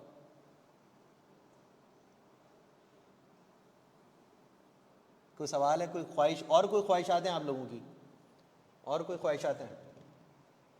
मैं ये नहीं कह रहा ख्वाहिशात पूरी करूंगा, बस अच्छा लगता है?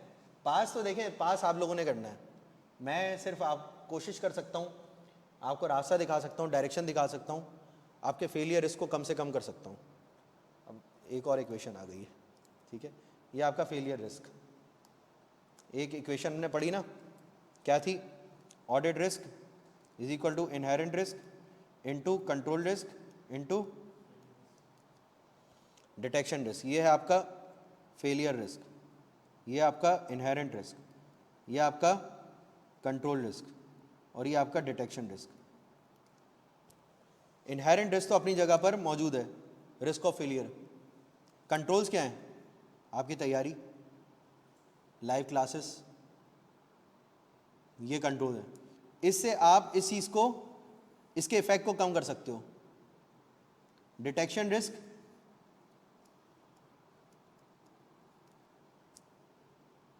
डेली क्विज अटेंड करोगे, जिस हिसाब से क्विज अटेंड करते जाओगे तुम्हें पता लगता जाएगा तुम्हारे मिस्टेक्स कहाँ कहाँ हैं। और ये सारे काम करके, क्लासेस लेके, लेक्चर्स लेके, नोट्स लेके, अपने कॉन्सेप्ट्स को वापस से वापस रिवाइज करके, क्विजेस करके, प्रोसीजर्स परफॉर्म करके, ज़्यादा प्रोसीजर परफॉर्म करके, ओवरऑल फेलियर रिस्क को तुम कम से कम करोगे अपने। समझ रहे हो? समझ रहे हो? ये बात है, सही है। तो audit is life, audit is life. चले जी, क्लास को यहीं तक ख़त्म करते हैं। अपना ख्याल रखें और सेफ रहें, दुआ करें पाकिस्तान के लिए। पाकिस्तान जिंदाबाद, पाकिस्तान पाइंदाबाद।